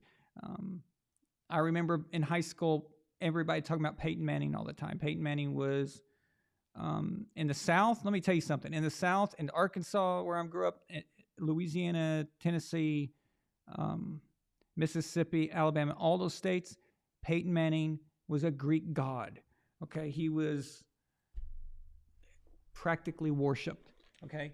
They were worshiping him when he was in high school. I remember they'd show his high school clips. I think their uniforms were green or something. And I remember their clips in high school, and kids at school would be talking about it and stuff. He's several years older than me, so I remember being young and people talking about that, like in Pee Wee football and stuff, and people talking about him. You know, of course, that's because he's son of Archie Manning. So, but also he was really good, but also because he's Archie Manning's son. But yeah, he was a celebrity before he ever even went to college. And he was a massive celebrity before he ever was drafted by the Colts. So there's certain guys that you can't avoid. You just know. Or Johnny Manziel. Everybody talked about him all the time. You couldn't escape him. To my credit, I also want to just say that I said that Johnny Manziel was going to be a bust. And I didn't even really know anything about his personal problems. I was talking about his style. His football style and what I watched and how I saw him. I said that's not going to convert to the NFL. It's just not. So, remember me and my brother, we were watching one night, and we had a friend over who was a Texas fan. And he just thought, you know, he acted like we had committed a sacrilege. It's like, what? You're fucking stupid. Oh my God, you guys are stupid. You don't know anything. And we were like, hey, it's not going to convert, man. He just doesn't have it. He doesn't have it. It's not going to work. Oh, you guys are fucking, you don't know shit. Like, he was getting a little pissed. It was like, whoa. Okay. Whatever, dude. So, but that's the problem with making predictions. You make a prediction and everybody says how stupid you are and talk shit. But then when it comes true, you've either forgotten about that, or that person's not around anymore, or nobody gives a crap, and there's nobody there to answer for it. This especially is annoying on talk shows. So you've got, for example, you say you've got, well, it's not Skip and Shannon anymore, but just for the example, you got Skip and Shannon, and then some player comes on there and talk shit, okay, and says Tom Brady sucks. He's going to get annihilated by Patrick Mahomes and the Chiefs, okay? And then Skip says, no, and Shannon's like, yeah, blah, blah, blah, okay? And then the Bucks annihilate the Chiefs. Well, that guy that was talking all that shit is not back on the show on Monday, okay? So he's not, and then when they don't bring him back on Monday, and then they don't show him the clip of what he said on Friday. They don't like put it on the spot like that. Nobody's really accountable for the results. So it's okay to be wrong all the time, and you don't actually have to accept it. And nobody even cares by that point. So they insult you when you make a prediction or you say something's going to happen, and then they call you stupid for making the prediction because there's usually no, they don't have to face the music. You don't have to do that, you know? And that's what this guy was doing. He was telling us how stupid we were that Johnny Manziel was going to be this one of the great quarterbacks of all time and blah, blah, blah. And we were like, no, I could see it. Now, keep in mind, when I was saying this, he was destroying the other team. It was, this game was not even competitive. Not exactly sure what team it was. I can't remember. I think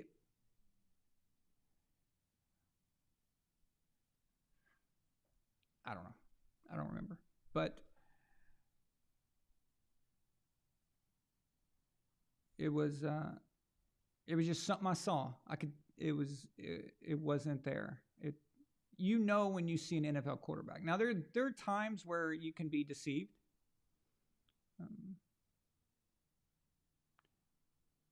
And surprised, like, okay, didn't see that coming.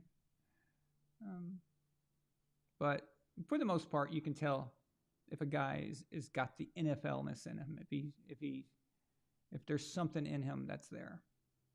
So.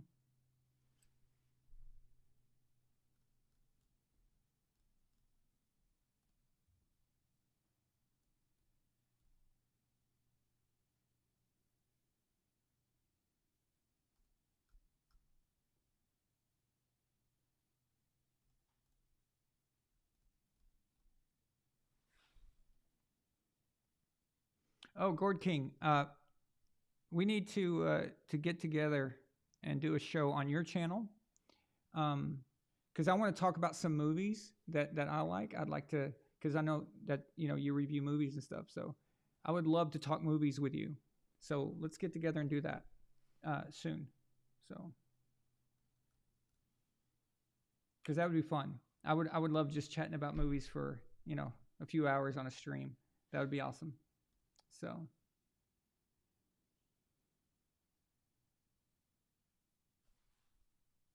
Johnny Manziel was at a Texas A&M game today. That's funny. We just bring him up.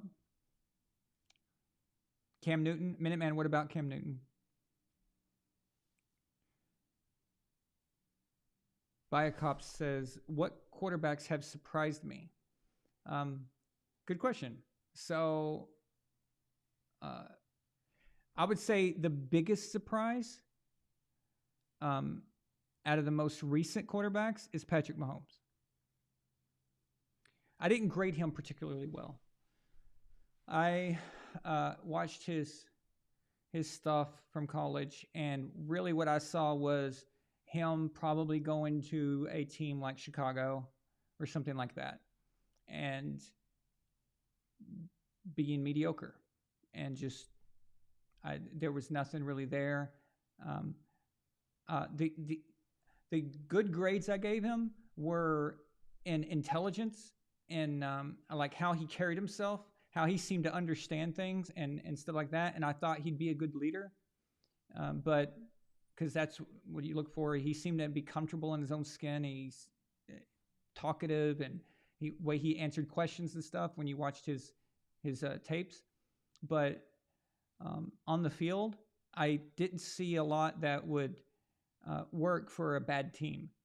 Okay, the surprise was the Chiefs trading up to get him, and that was weird because the Chiefs were a good team. In order to get Patrick, you should have probably been a shitty team. Wasn't he selected like 10th or something like that? But yeah, so that was a surprise that he is who he is right now. But a lot of that goes towards, like I was saying, it's up here, and Patrick has that. He has the leadership and that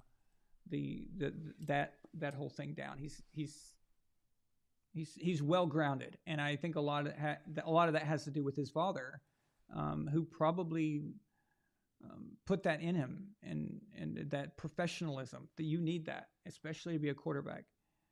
So I think that's probably the biggest surprise as of recently. Let me think of another one that really shocked me, that I gave him a bad grade on. By the way, I didn't give Mahomes a bad grade. It was just, it wasn't awful or anything. It wasn't like what I gave to Football Baby. So Kyler Murray, I gave him one of the worst grades I've ever given a quarterback. So, because you got to remember you say, well, how did you give Kyler Murray a worse grade than a guy going to 7th rounder? Because it's weighted. So a 7th rounder is not a risk to you. So those negatives that he has is really not a big deal, because you're not giving up much for him. So whatever positives he has is you're getting it for next to nothing as a 7th rounder, right? But I knew Kyler Murray was going to go first overall, or at least top 3. So I knew what was going to be given up to get him. And because of that, when you weight that against what you're giving up to get, I gave him an awful grade. It was, I just said, it's not worth it. Don't touch him at all. Don't, maybe he should go play baseball or some shit. I don't know. So I gave him a terrible grade. And of course the Cardinals took him first overall, because that is the organization that they are. That's what they do. When you have to put in a quarterback's contract to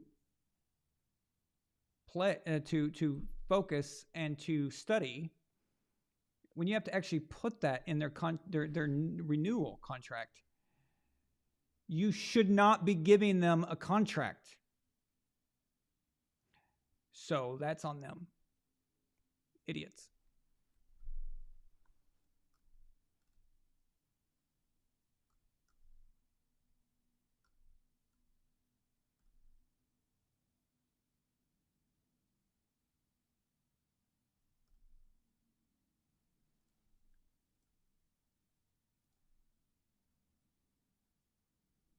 Oh, we have a new patron. Oh, Bitcoin. Bitcoin Motor is just signed up. Bitcoin. So now you have 3 entries into the quarterback tournament, and he says, yo, give me my wrench back. Okay. You got it, man. You got it. Okay. I'm looking at Bitcoin Motorist here. I can pin your message. I can report you. I can remove you. I can put user in timeout. I can hide user on this channel, or I can make Bitcoin a moderator. I think I'm going to select that. There it is, my friend. Thank you. And let me edit this real quick, the ticker here. That's awesome. Thank you so much.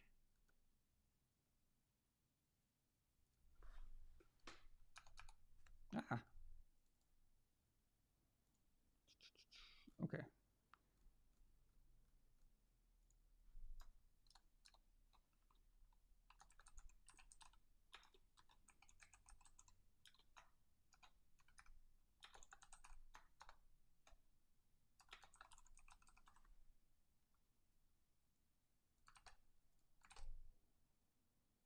Okay, now Bitcoin, I just added you to the ticker there. Thank you so much, man. I really appreciate it.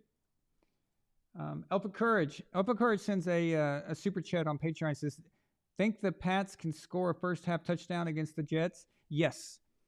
I think tomorrow's going to be a much better. You're going to see a much better Patriots team tomorrow. So all is well. All is well. It's going to be fine. It's going to be fine.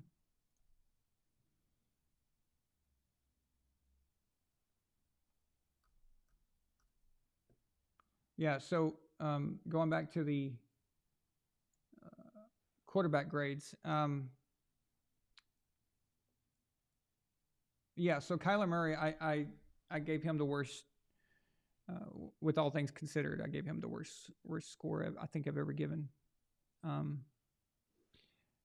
Now, the worst prospect I've ever seen Okay, I'm talking literally the worst player I've ever seen that was planned to go in the top 3 is Jamarcus Russell. He was a bust out the gate. It was obvious, very obvious. But this was back during a time where there was no show, there was no,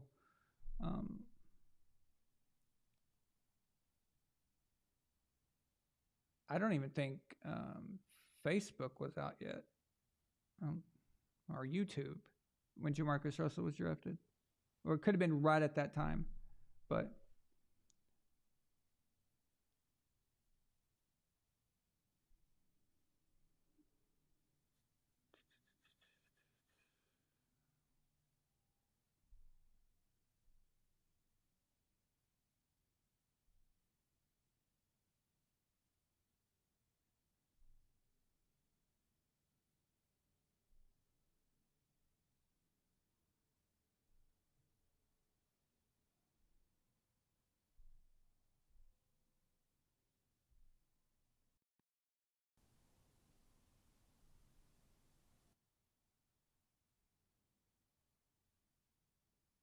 okay.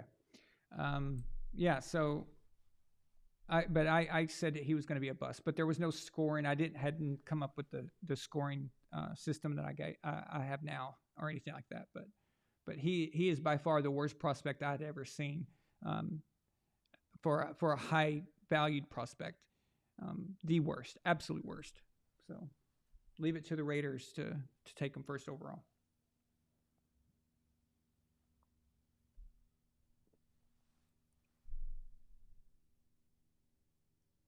Yeah, Russell was drafted in the MySpace era. Yeah. The YouTube was invented in 2006, right? I don't even think I ever posted on YouTube or even acknowledged the website until 2007 or 2008, honestly, if I'm being just honest. It's just, I don't even think I even paid attention to it. Same for Facebook. I didn't even pay attention to Facebook or even cared that it existed until we were kind of forced to have to. I was a MySpace guy, loved MySpace, and I miss it. I think it was a great website. But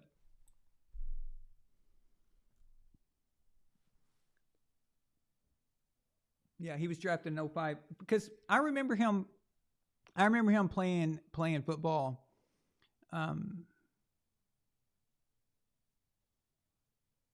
I remember all this happening around the time of him being, maybe he was in college at the time of Katrina. And Katrina was in 2005. I can even remember where I lived, the apartment I lived in, used to watch games there. And I remember watching the championship game in that apartment. It was Matt Leinart versus Vince Young. And, I'm glad I brought that up. I said that Matt Leinart would not make a good NFL quarterback. Matt Leinart was a lazy, dim-witted, stupid motherfucker, okay? And I just knew that he was not going to be quarterback material. And Dennis Green, rest in peace, while I respect Dennis Green, and he's a very nice guy. I've met him, I've been around him quite a bit. He's a nice guy, okay? But he doesn't know shit about general managing and making decisions for quarterbacks. So he drafted Matt Leinart, and that right there was a mistake. But he drafted Matt Leinart at a time that he had Kurt Warner. And he kept trying to force Matt Leinart into the situation. And even Ken Wisenhunt, who came on later, tried to do the same shit. But that's why Ken Wisenhunt's no longer head coach either. But anyway, so that was going on at the time, and I just knew Matt Leinart sucked. And I remember going to the games and holding up signs that said, "Get rid of this guy, fucking put Kurt Warner back on the field." So, yeah, I knew he was going to be a bust, and I was really pissed off because I was living in Phoenix at the time, and I was really pissed off. It was the Cardinals that took this idiot. So, yeah, so I knew he was going to suck. I remember the draft where the Texans took Mario Williams instead of Reggie Bush, instead of Vince Young, instead of Matt Leinart. I remember agreeing with that pick, and everyone was shocked by it. And I was like, no, I think for the Texans, I think Mario Williams was the right pick. And as history's shown, Reggie Bush was okay. He was okay. Vince Young was okay, but how much of Vince Young was a terrible coach? How much of it was him just not being just NFL material? You know, NFL is not just physical. You've got to have the mind for it. You've got to have that leadership. You've got to have the maturity. And a lot of these quarterbacks, like Vince and like Matt Leinart, they're low IQ people. Have you ever seen Matt Leinart talk? Have you ever, especially back then, he was struggling. Matt Leinart couldn't even figure out the playbook for the Cardinals. Like, he was a complete idiot, low IQ idiot. And you know that his grades were probably paid for or his tests were taken by other people. Like, you know, that was the deal. But both him and Vince Young were just morons. So it was, although I thought Vince Young would actually end up being better than Matt Leinart, just pure physicality he has.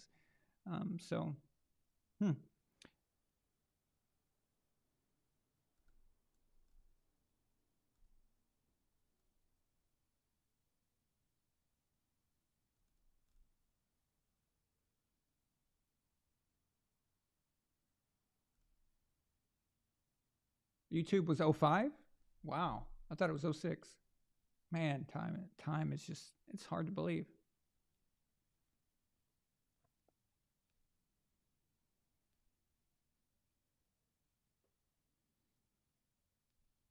Yeah, Gord King, I think you're right. I agree. I absolutely agree with that.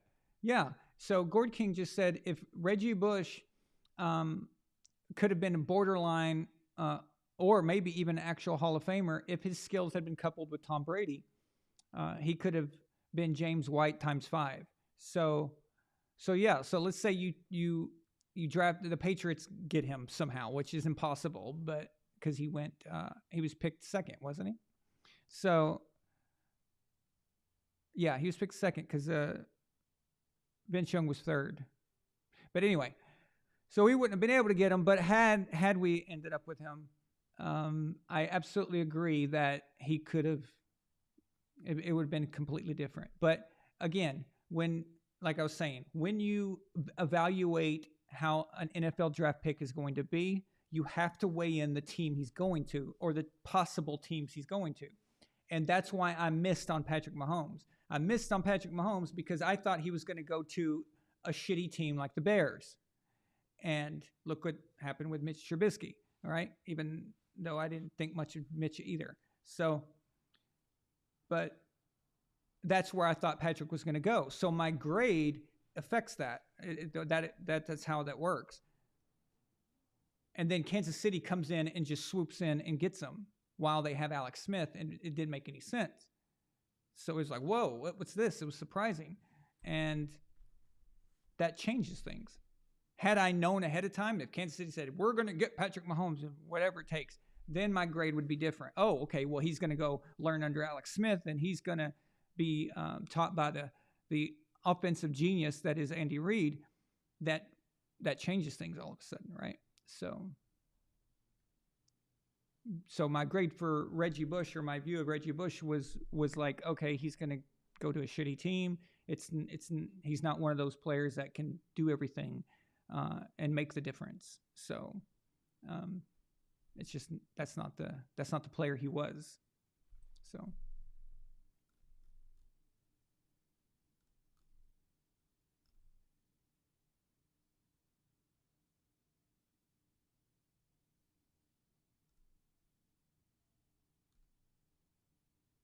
Which quarterback was surprisingly bad? You mean like a quarterback that I gave a great grade to and then they just sucked?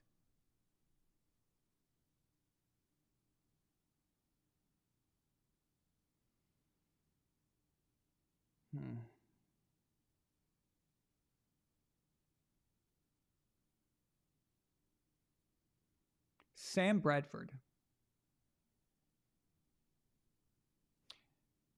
Sam Bradford is probably one of my biggest misses. I had said that he would probably be pretty good. So, do you guys even remember Sam Bradford? It's not that long ago.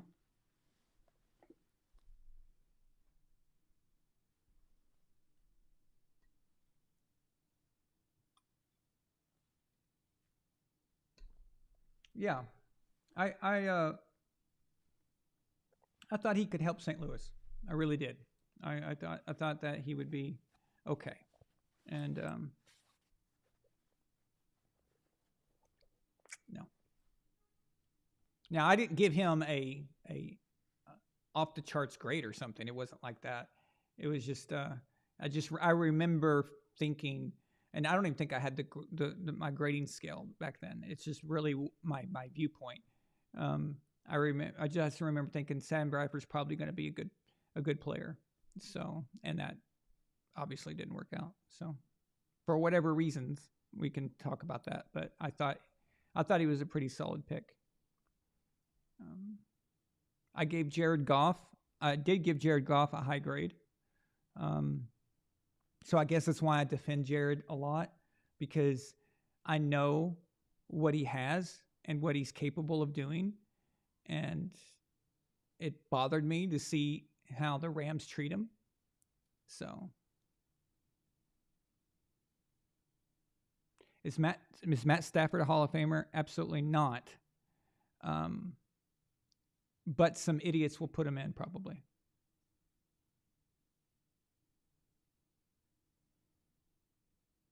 So there's a difference between what I think is a Hall of Famer, what should be a Hall of Famer, and what they actually will do. Remember, they're going to put Eli Manning in, and that is a travesty. So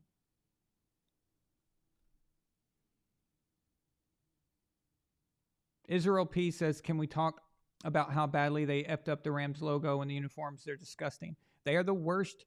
That is the worst logo change in the history of the NFL. It is the worst. It is awful.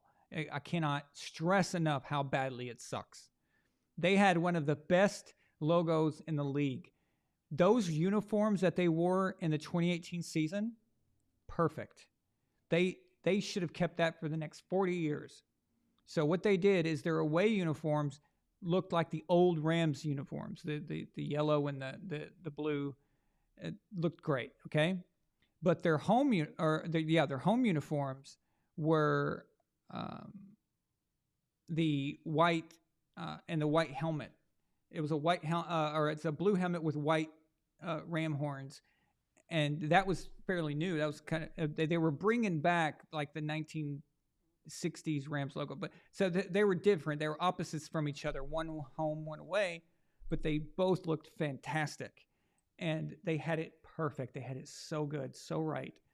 And then they go and they screw it up, and they make their logo look like a LA morning show, like "Wake up, LA! Hey, good morning!" It's "Good morning, Los Angeles." It looks like a TV station's logo. It's pathetic. It's ugly, gross. Even the color shade is bad. All of it. Absolutely terrible.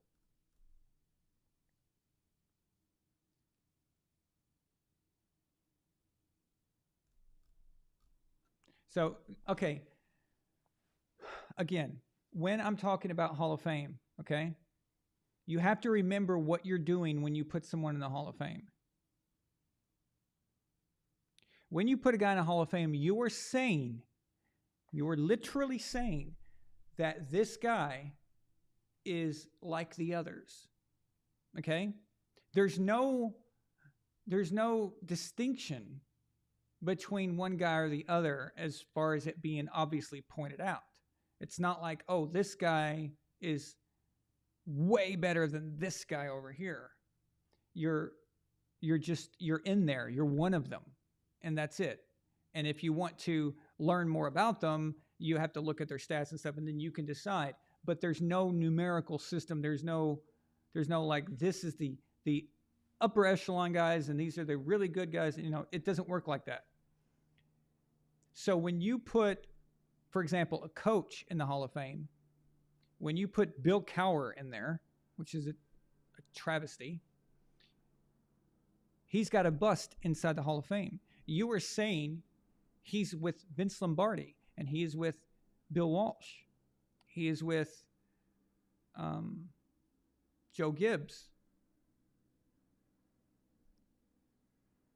That is frightening. Okay, that is horrible. That is absolutely ludicrous. But there's no difference. So in 30 years, when someone's going through the Hall of Fame who doesn't even know who Bill Cowher is, they're just going to assume he was like one of those great head coaches. When you put Eli Manning in the Hall of Fame, you are putting him on the wall with Tom Brady, with Peyton Manning, with Johnny Unitas, with John Elway, Joe Montana, and so on. I would even argue one of my favorite quarterbacks of all time shouldn't be in there, which is Kurt Warner. Okay? Because my standards are so high for the Hall of Fame, and they should be so high. So by putting Eli Manning in there, you were saying that him and his brother Peyton are the equivalent. They're both there, right? You're saying that Tom and Eli are the same. You're saying that Joe Montana and Eli are the same. There's no distinction.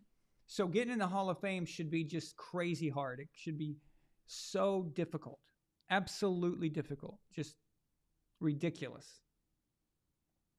And I also question is if you can't get in the Hall of Fame on a first ballot, should you even be in the Hall of Fame?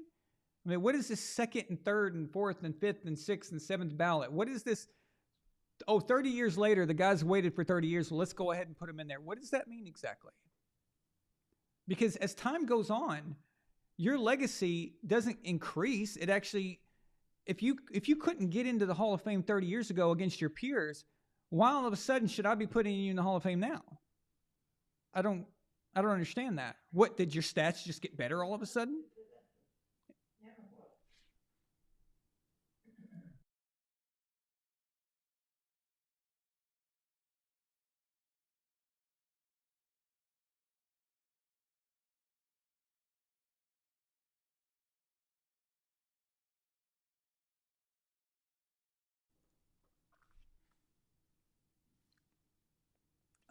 So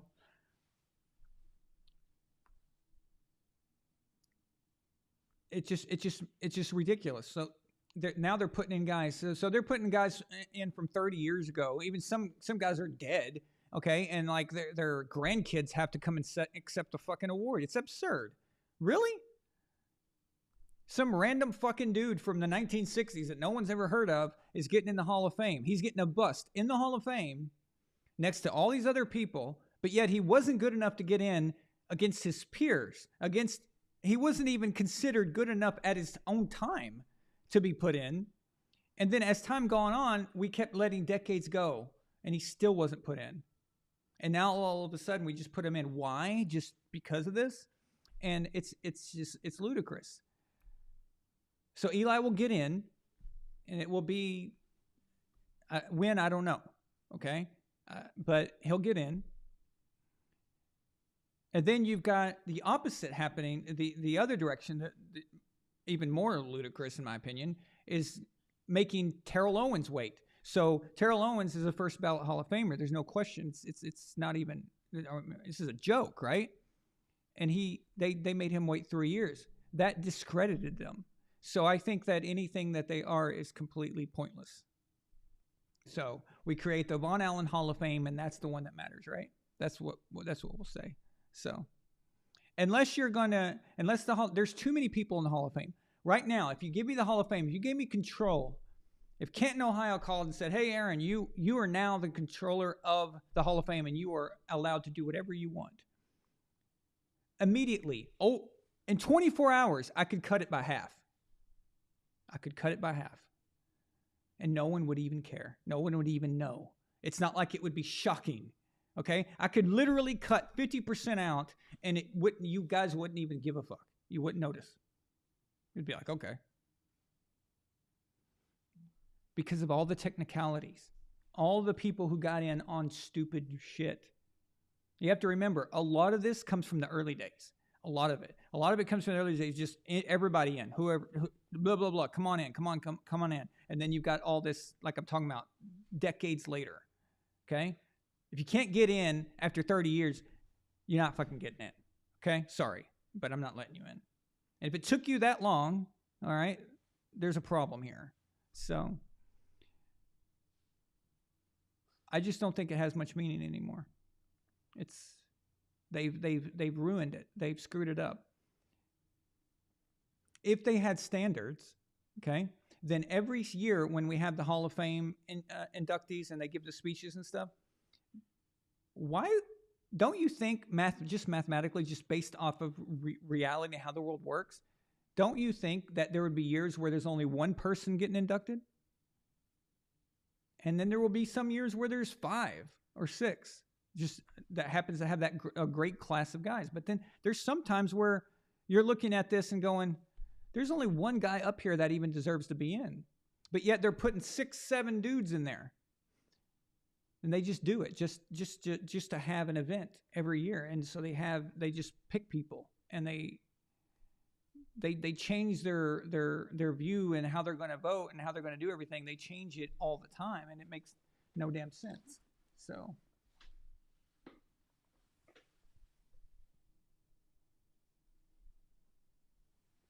they're ruining it. They're ruining the Hall of Fame.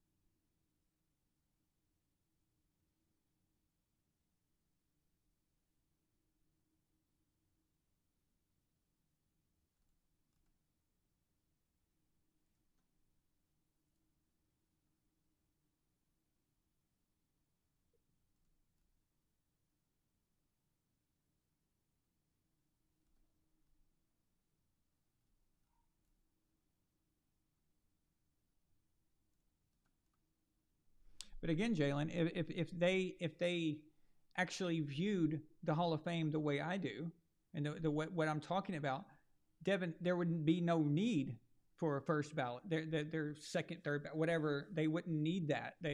It's just the criteria would be so hard that there is none of this crap. So Devin Hester, okay, greatest returner of all time. He's a Hall of Famer. Okay, you put him in as the greatest returner of all time. That's it. It's done. It's simple. Very simple. There is no question there. It's very easy. Okay? 30 years from now, people aren't going to sit around going, "Oh yeah, remember this guy Devin Hester? Maybe we should put him in." No, everyone now knows that he is the guy. Everyone knows this. Everyone knows this. It's just obvious. It's like, done. Okay, there, put him in. There you go. It's easy. And Matthew Stafford is not one of those people. Okay? Listen. Matthew Stafford just existed. Okay? He just existed in the NFL. Okay? Let me tell you something. Tom Brady wasn't drafted to some powerhouse fucking team. All right? We're talking about Pete Carroll's Patriots. All right? That just... The New England Patriots weren't some fucking juggernaut that all of a sudden, and it's not like, not even as good as the Chiefs were when they got Patrick. Chiefs were a damn playoff team at the time, but the Patriots were just going, all right. So don't give me this. It was on the Lions. Okay, well, fucking do something with it. Make something happen. They gave you Megatron, dude. And at one point, you had Megatron and, what's his face? So, no, sorry. No.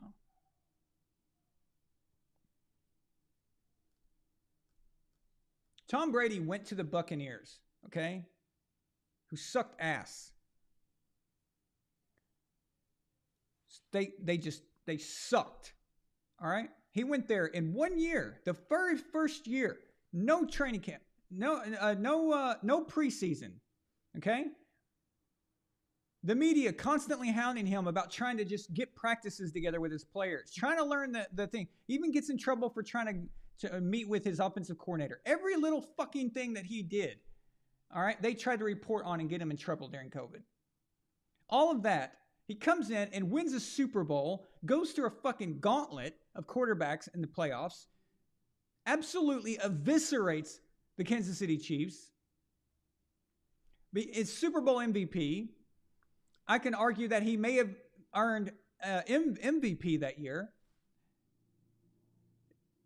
You could at least argue it, okay? He was the difference maker, okay? That was a shitty Bucs team, okay? All right. Same coach, same coordinators, same, a lot of the same players. You just brought Brady in. You brought in Brady, and he brought his guys. And boom, Super Bowl.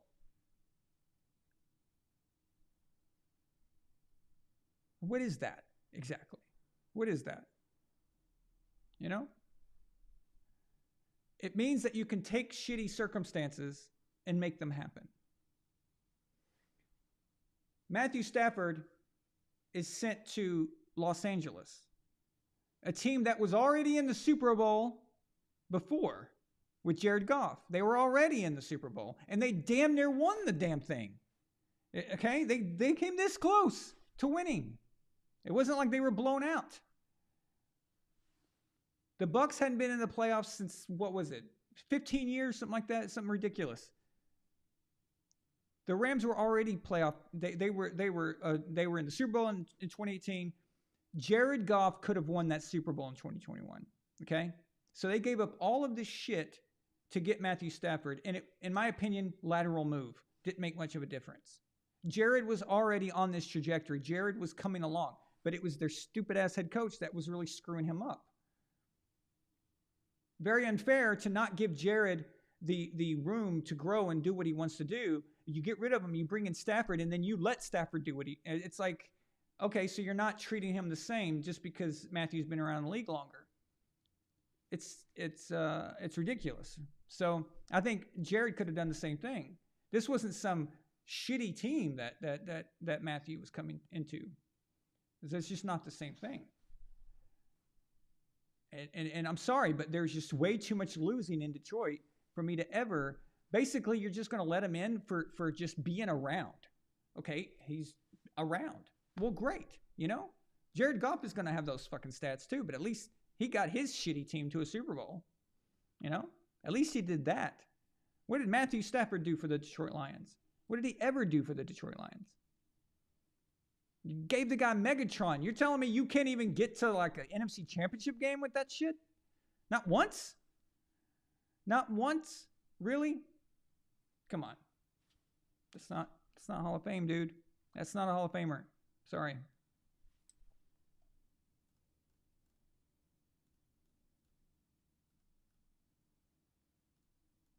I exist, so I'm a Hall of Famer.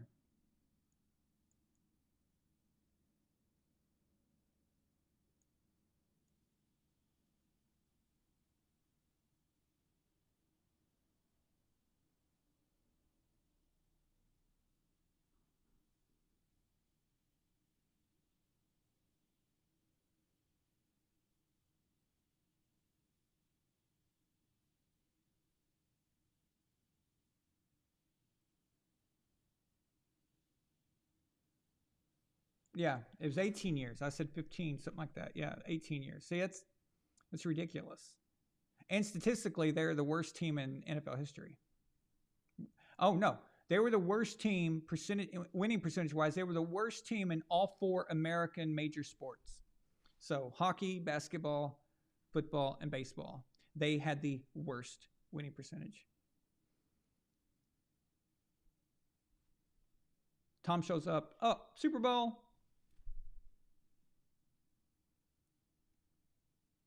Completely interrupts a dynasty in the making. completely. He does that a lot, doesn't he?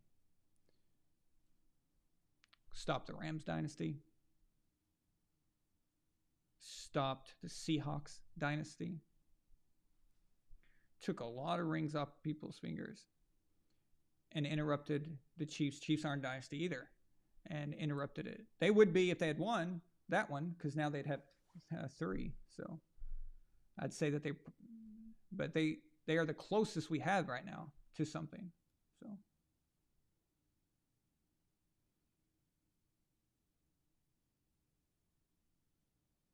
no, Jalen, what was happening with Jared is that this is the deal with Jared and Sean McVay. So Sean McVay would be constantly talking to him in his ear and changing shit up all the way until the thing went off.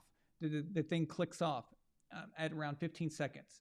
And then he's like, what the hell's going on? Like, he would not let Jared do his thing. He would not let Jared just be a quarterback and do what he's supposed to do.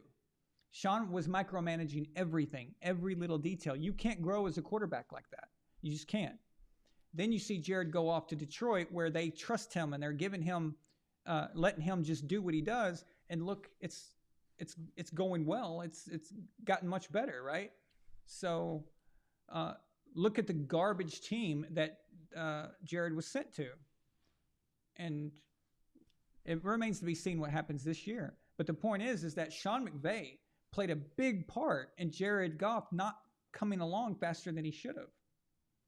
But at least he's still fucking playing. What about Carson Wentz, who was taken right behind him? Carson Wentz, whatever, dude. So I've always given that guy hell, by the way.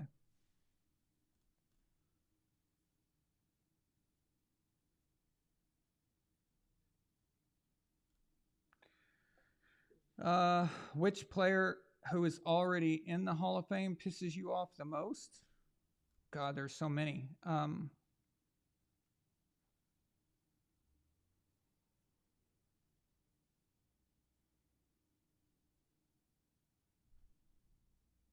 don't know. I honestly don't know. I'm not sure. I'd need to look at a list, and I could probably tell you.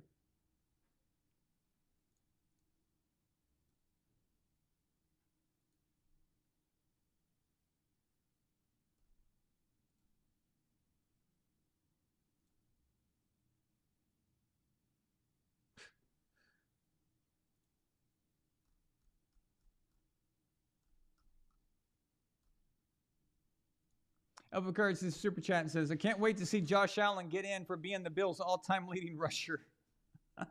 So he's gonna pass up OJ, huh? So, and he won't even have to kill anybody to do it.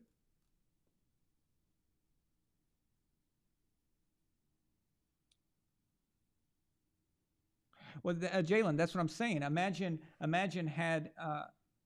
where Jared would be right now had Sean McVay not done all that shit. Had he not micromanaged every last detail forever. Think about where Jared would be. This is what happened to Jared in the Super Bowl, is that you cannot sit there and confuse the quarterback constantly by trying to be the quarterback on the field. Sean McVay wants to be the quarterback. That's what he wants. You can't sit there and do that and expect him to go against the Belichick defense in the Super Bowl and just react perfectly to everything that's going on. Okay, Jared got hit a lot. Okay, the Patriots punished that dude, and he still made some phenomenal throws that day, and they damn near won. Like I'm saying, you know, if it wasn't for that amazing play by Jason McCourty, that was a touchdown to Brandon Cooks. That was it. You know, so maybe the game is different. Who knows? I'm just saying that imagine that McVay had come in and worked with Jared properly and said, hey, I'm taking the training wheels off. You're going to make mistakes. This is how it's going to happen, but this is the deal. And we got to just grow through this, you know, because Jared Goff's first year, his rookie season was with Jeff Fisher. Really? So then McVay comes in, and then McVay a few years later realizes, hey, I screwed up Jared Goff. And I better do something about this. I've got to do this so I don't look like the bad guy. So I'm going to get rid of him. I'm going to bring in a veteran. And then that way I don't look like an idiot anymore. But Sean McVay is responsible for that. He's the one that did that. And now Jared is doing his own thing. But that's what I'm agreeing with you that. But had he been able to work through that back then, imagine how good he would be on the Rams in 2021. Now he's just starting to be his own man and his own guy. So last year we saw it develop, and this year now we're seeing even more of it, and we'll see where it goes. But had he been doing these developmental things back early when Sean McVay first got there, imagine where Jared would be today. I think he'd be one of the premier quarterbacks in the league. I think he'd be top 5 right now. I think everyone would be talking about him like he is the shit. Like he'd be on everyone's list of one of the top guys. And he would be putting a great career together right now. And he would also, maybe he'd have a Super Bowl ring. So I think based on what happened in 2021, he could have won that too. Again, if everything went the way, like I was talking about, if Sean McVay had done these things properly, he would have been the one to do that. And they wouldn't have had to give up all this shit to get him, to get Matthew Stafford. That never would have had to happen. So,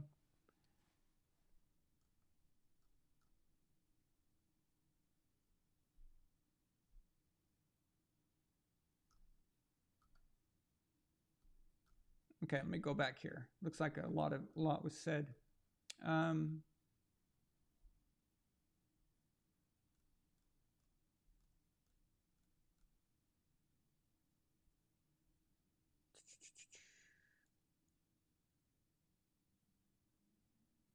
Megatron.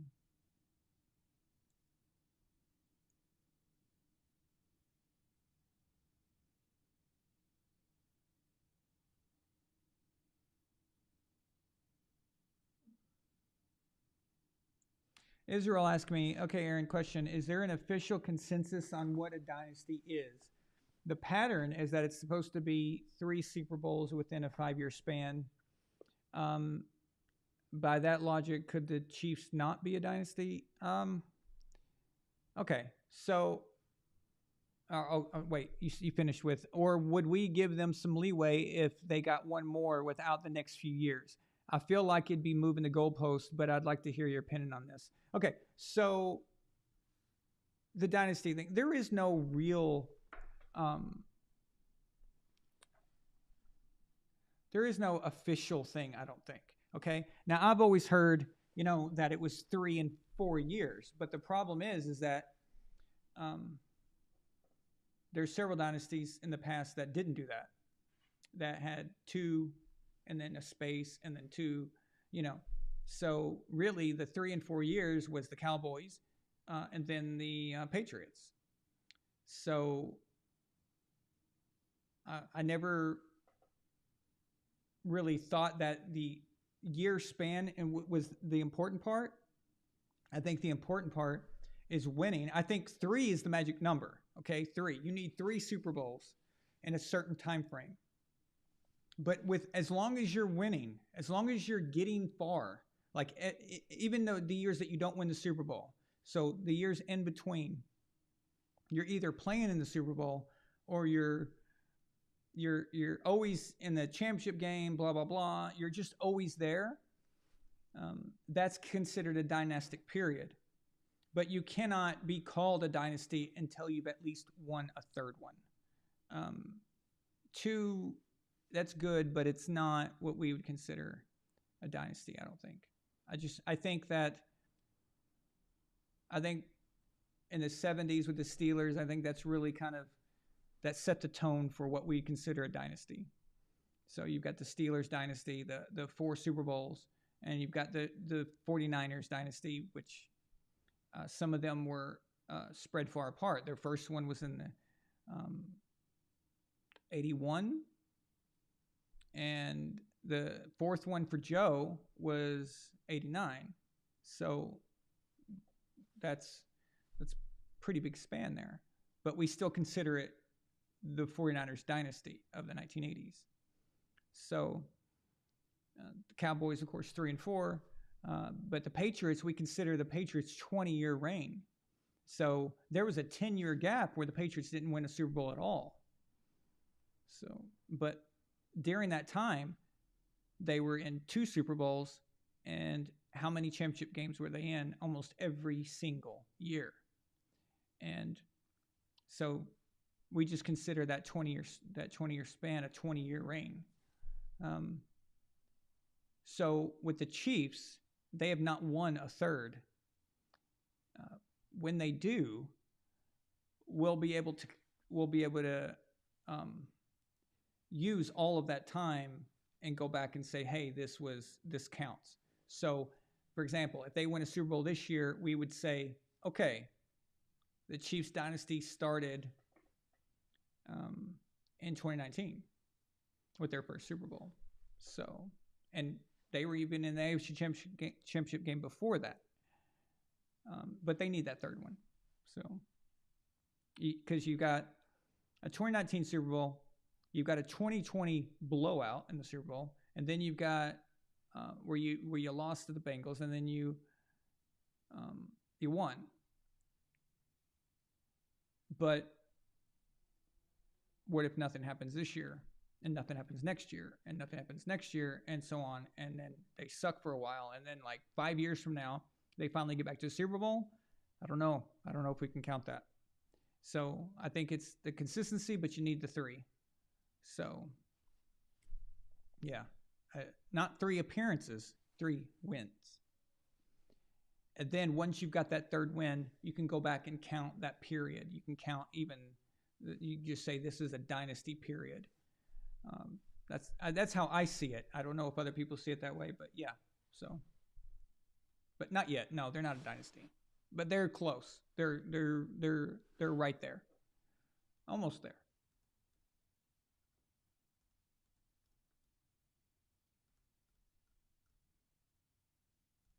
Do I think Shannon Sharp is a Hall of Famer? Yes. Yeah. He's one of the best tight ends I've ever seen, actually. I think. I can't stand him as a human. I think he's a completely garbage person, but a good player though.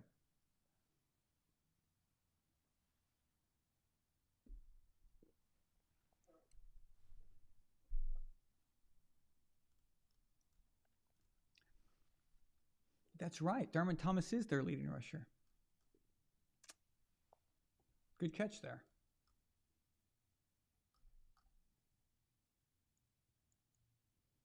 Yeah, I'm even willing to add some leeway for the 5-year limit if they're constantly there, if they're constantly, in there. Like I'm saying, the Patriots won a Super Bowl in 2004, didn't win until 2014, but come on. 2005, divisional. 2006, AFC Championship game. 2007, Super Bowl. Greatest team ever. 2009, wild card. 2010, divisional. 2011, Super Bowl. 2012, AFC Championship game. 2013, AFC Championship game. And then 2014, Super Bowl again. So they were there. They were always there. They were always around. They were always good. There was never this, series of years where they just suck and then they come back with a whole different thing, and it isn't really relevant to the beginning parts. So, yeah. So I would give them credit if they can win again. That I would allow that to stretch back all the way to 2019. So if they won like in the next 2 years or something. But if we're saying that they're going to win like in 5 years from now again, the next win is 5 years from now, and then they just are mediocre until then, I don't know. I don't think we can. I think that ship has sailed at that point. So.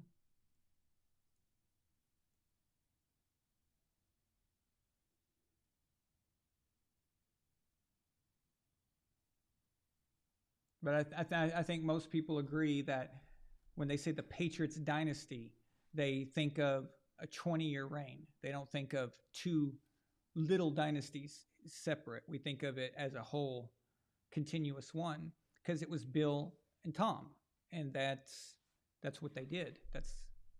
And they were always there. But also, it might be advantageous to have a back-to-back, okay? So that's one thing that all the dynasties have done. So every single dynasty that we've called is a back-to-back. The Packers had a back-to-back. The Steelers of the 70s had it. The 80s 49ers had it. The Cowboys of the 90s and the Patriots of the 2000s, they all had it. They've all had a back-to-back. And it's very difficult to do. So much. The NFL is so hard to win multiple Super Bowls, especially 2 years in a row, because something always happens. Like somebody gets injured, you lose something, some changeovers. People are plucking from your team with contracts because they want a part of that. Anything can happen in the playoffs. Just the goofiest stuff can just derail you. It's so difficult. You have a target on your back. Everyone is out to get you. So that would put a cap on it.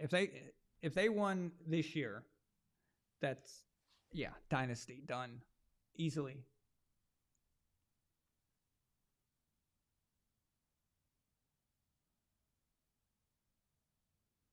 Yeah, I don't think it's about time frame. I think it's about just you got to get 3, and I think, but you have to have the dominance in between. You can't just be, if the Patriots after they won between 04 and 14, let's say in 05, 06, 07, 08, and 09, they were 10-6, 11-5, 8-8, 7-9, and all that shit, and then all of a sudden they win in 2014.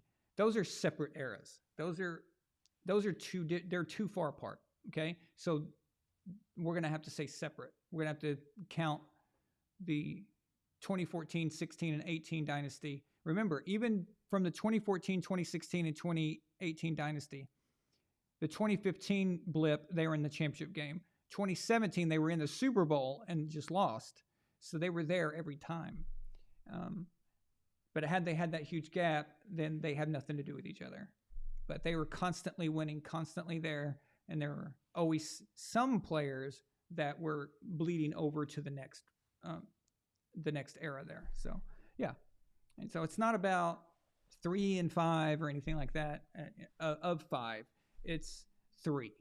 Just get 3. If you can get 3 and you're dominant in an era, I would call you a dynasty. So.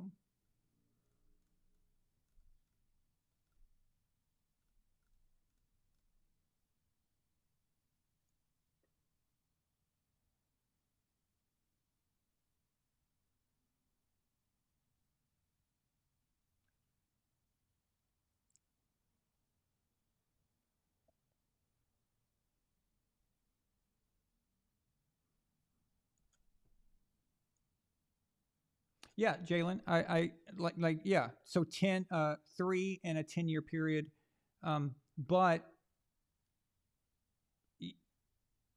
if one of them is too separate, there's too far apart, and it was a bunch of mediocrity, then no. But in the examples you gave, they didn't do that.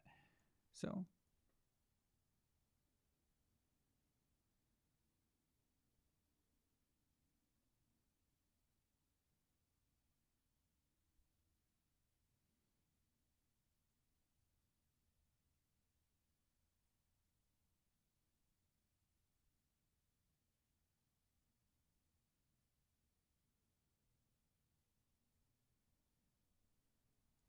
What's the shame about the Cowboys is I think they could have,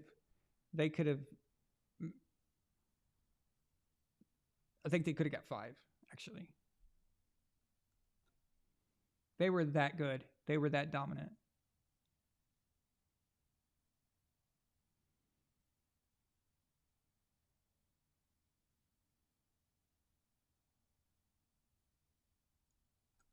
Sierra Chubbs asked, wait, why were the Rams saying they were going to be a dynasty before Super Bowl 36 if they had only won 1? What was happening is that they didn't think that Super Bowl 36 was going to make them a dynasty. I don't think that was. I remember that time, and I remember talk about that. I think the sentiment was that they were on their way. Like in '99, they won Super Bowl 34.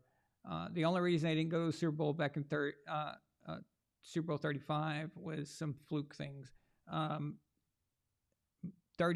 Super Bowl 36, if they had won that makes them 2 in 3 years. And people are assuming that 2002, they would have still been great. So it was the team they had, all the players, everything, how much better they were than most of the teams in the NFL. So I think people were saying that it was coming along. It was on its way. So when we say like Tom stopped a dynasty in the making, it wasn't just that doesn't mean just because the Rams were going to win that they were going to be a dynasty. It's just that was the trajectory that they were on. The Rams were definitely the dominant team in the NFL at that time. They were clearly the premier team of the league. So I think that's probably where the talk comes from.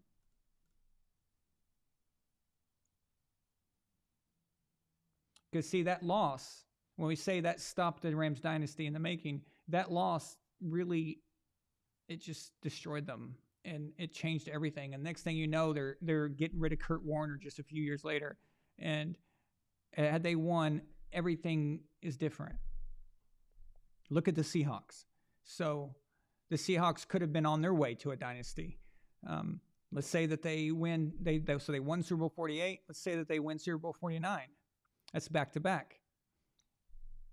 You don't think Super Bowl 50 they're going to be right back in it? I mean, coming off of that like that, and Super Bowl 51, you don't think they're going to still be in the mix? But we all remember what Super Bowl 49 did, what that call did to them, and what losing did to them, and it completely destroyed their locker room. It completely it changed everything. So again, Tom and the Patriots, they interrupted a dynastic process, basically. So I think it's similar when people talk about the early Rams. That's how I think of it anyway.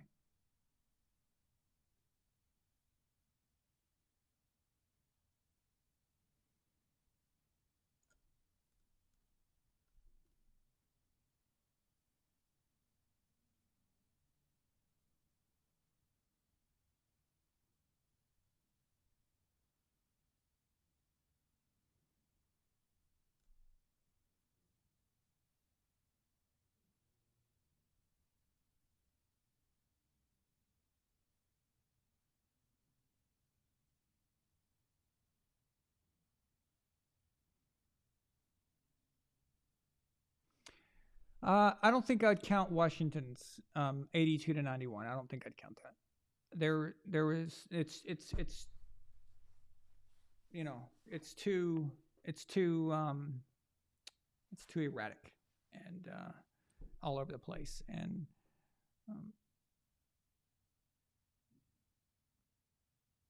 yeah, I don't think so.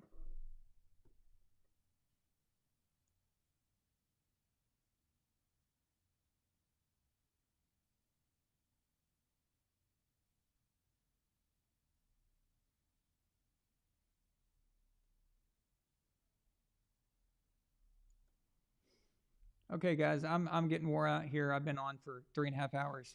I'm going to go ahead and go. It's 10 o'clock here, so it's probably like 1 o'clock for a lot of you guys. I just want to thank you for being here tonight with me. It's been fun. I love these kind of conversations, and I'm always happy to have them. Make sure that, like I said, if you want to be in the tournament, you need to go to Patreon. And sign up. The opening tier is only $5. Who doesn't have $5? I mean, a latte costs $5 now. So get yourself into the tournament. And it's going to be a great prize. Like last year, Alpha Courage won an Xbox. So it's fun. It's a lot of fun. Rolling the dice and us getting ready to see what quarterbacks you get and all that. I want you guys to be a part of it. So please sign up there. And let's see. I'll talk to you very soon. Okay. thank you guys so much. And is there anything else? Let's see.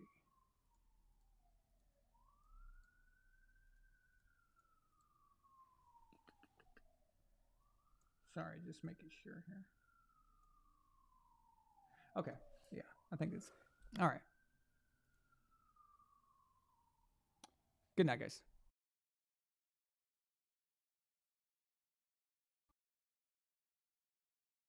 Hi, this is tennis player Mariana Dragic, and you're watching VonAllen Sports, real and honest sports analysis. Subscribe now and join the empire. VonAllen Sports, let's go! Flag on the play if you're not subscribed to VonAllen Sports.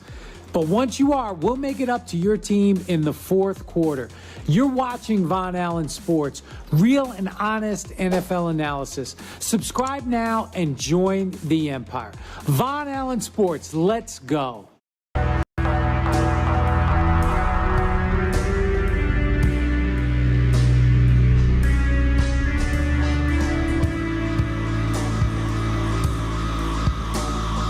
VonAllen Sports.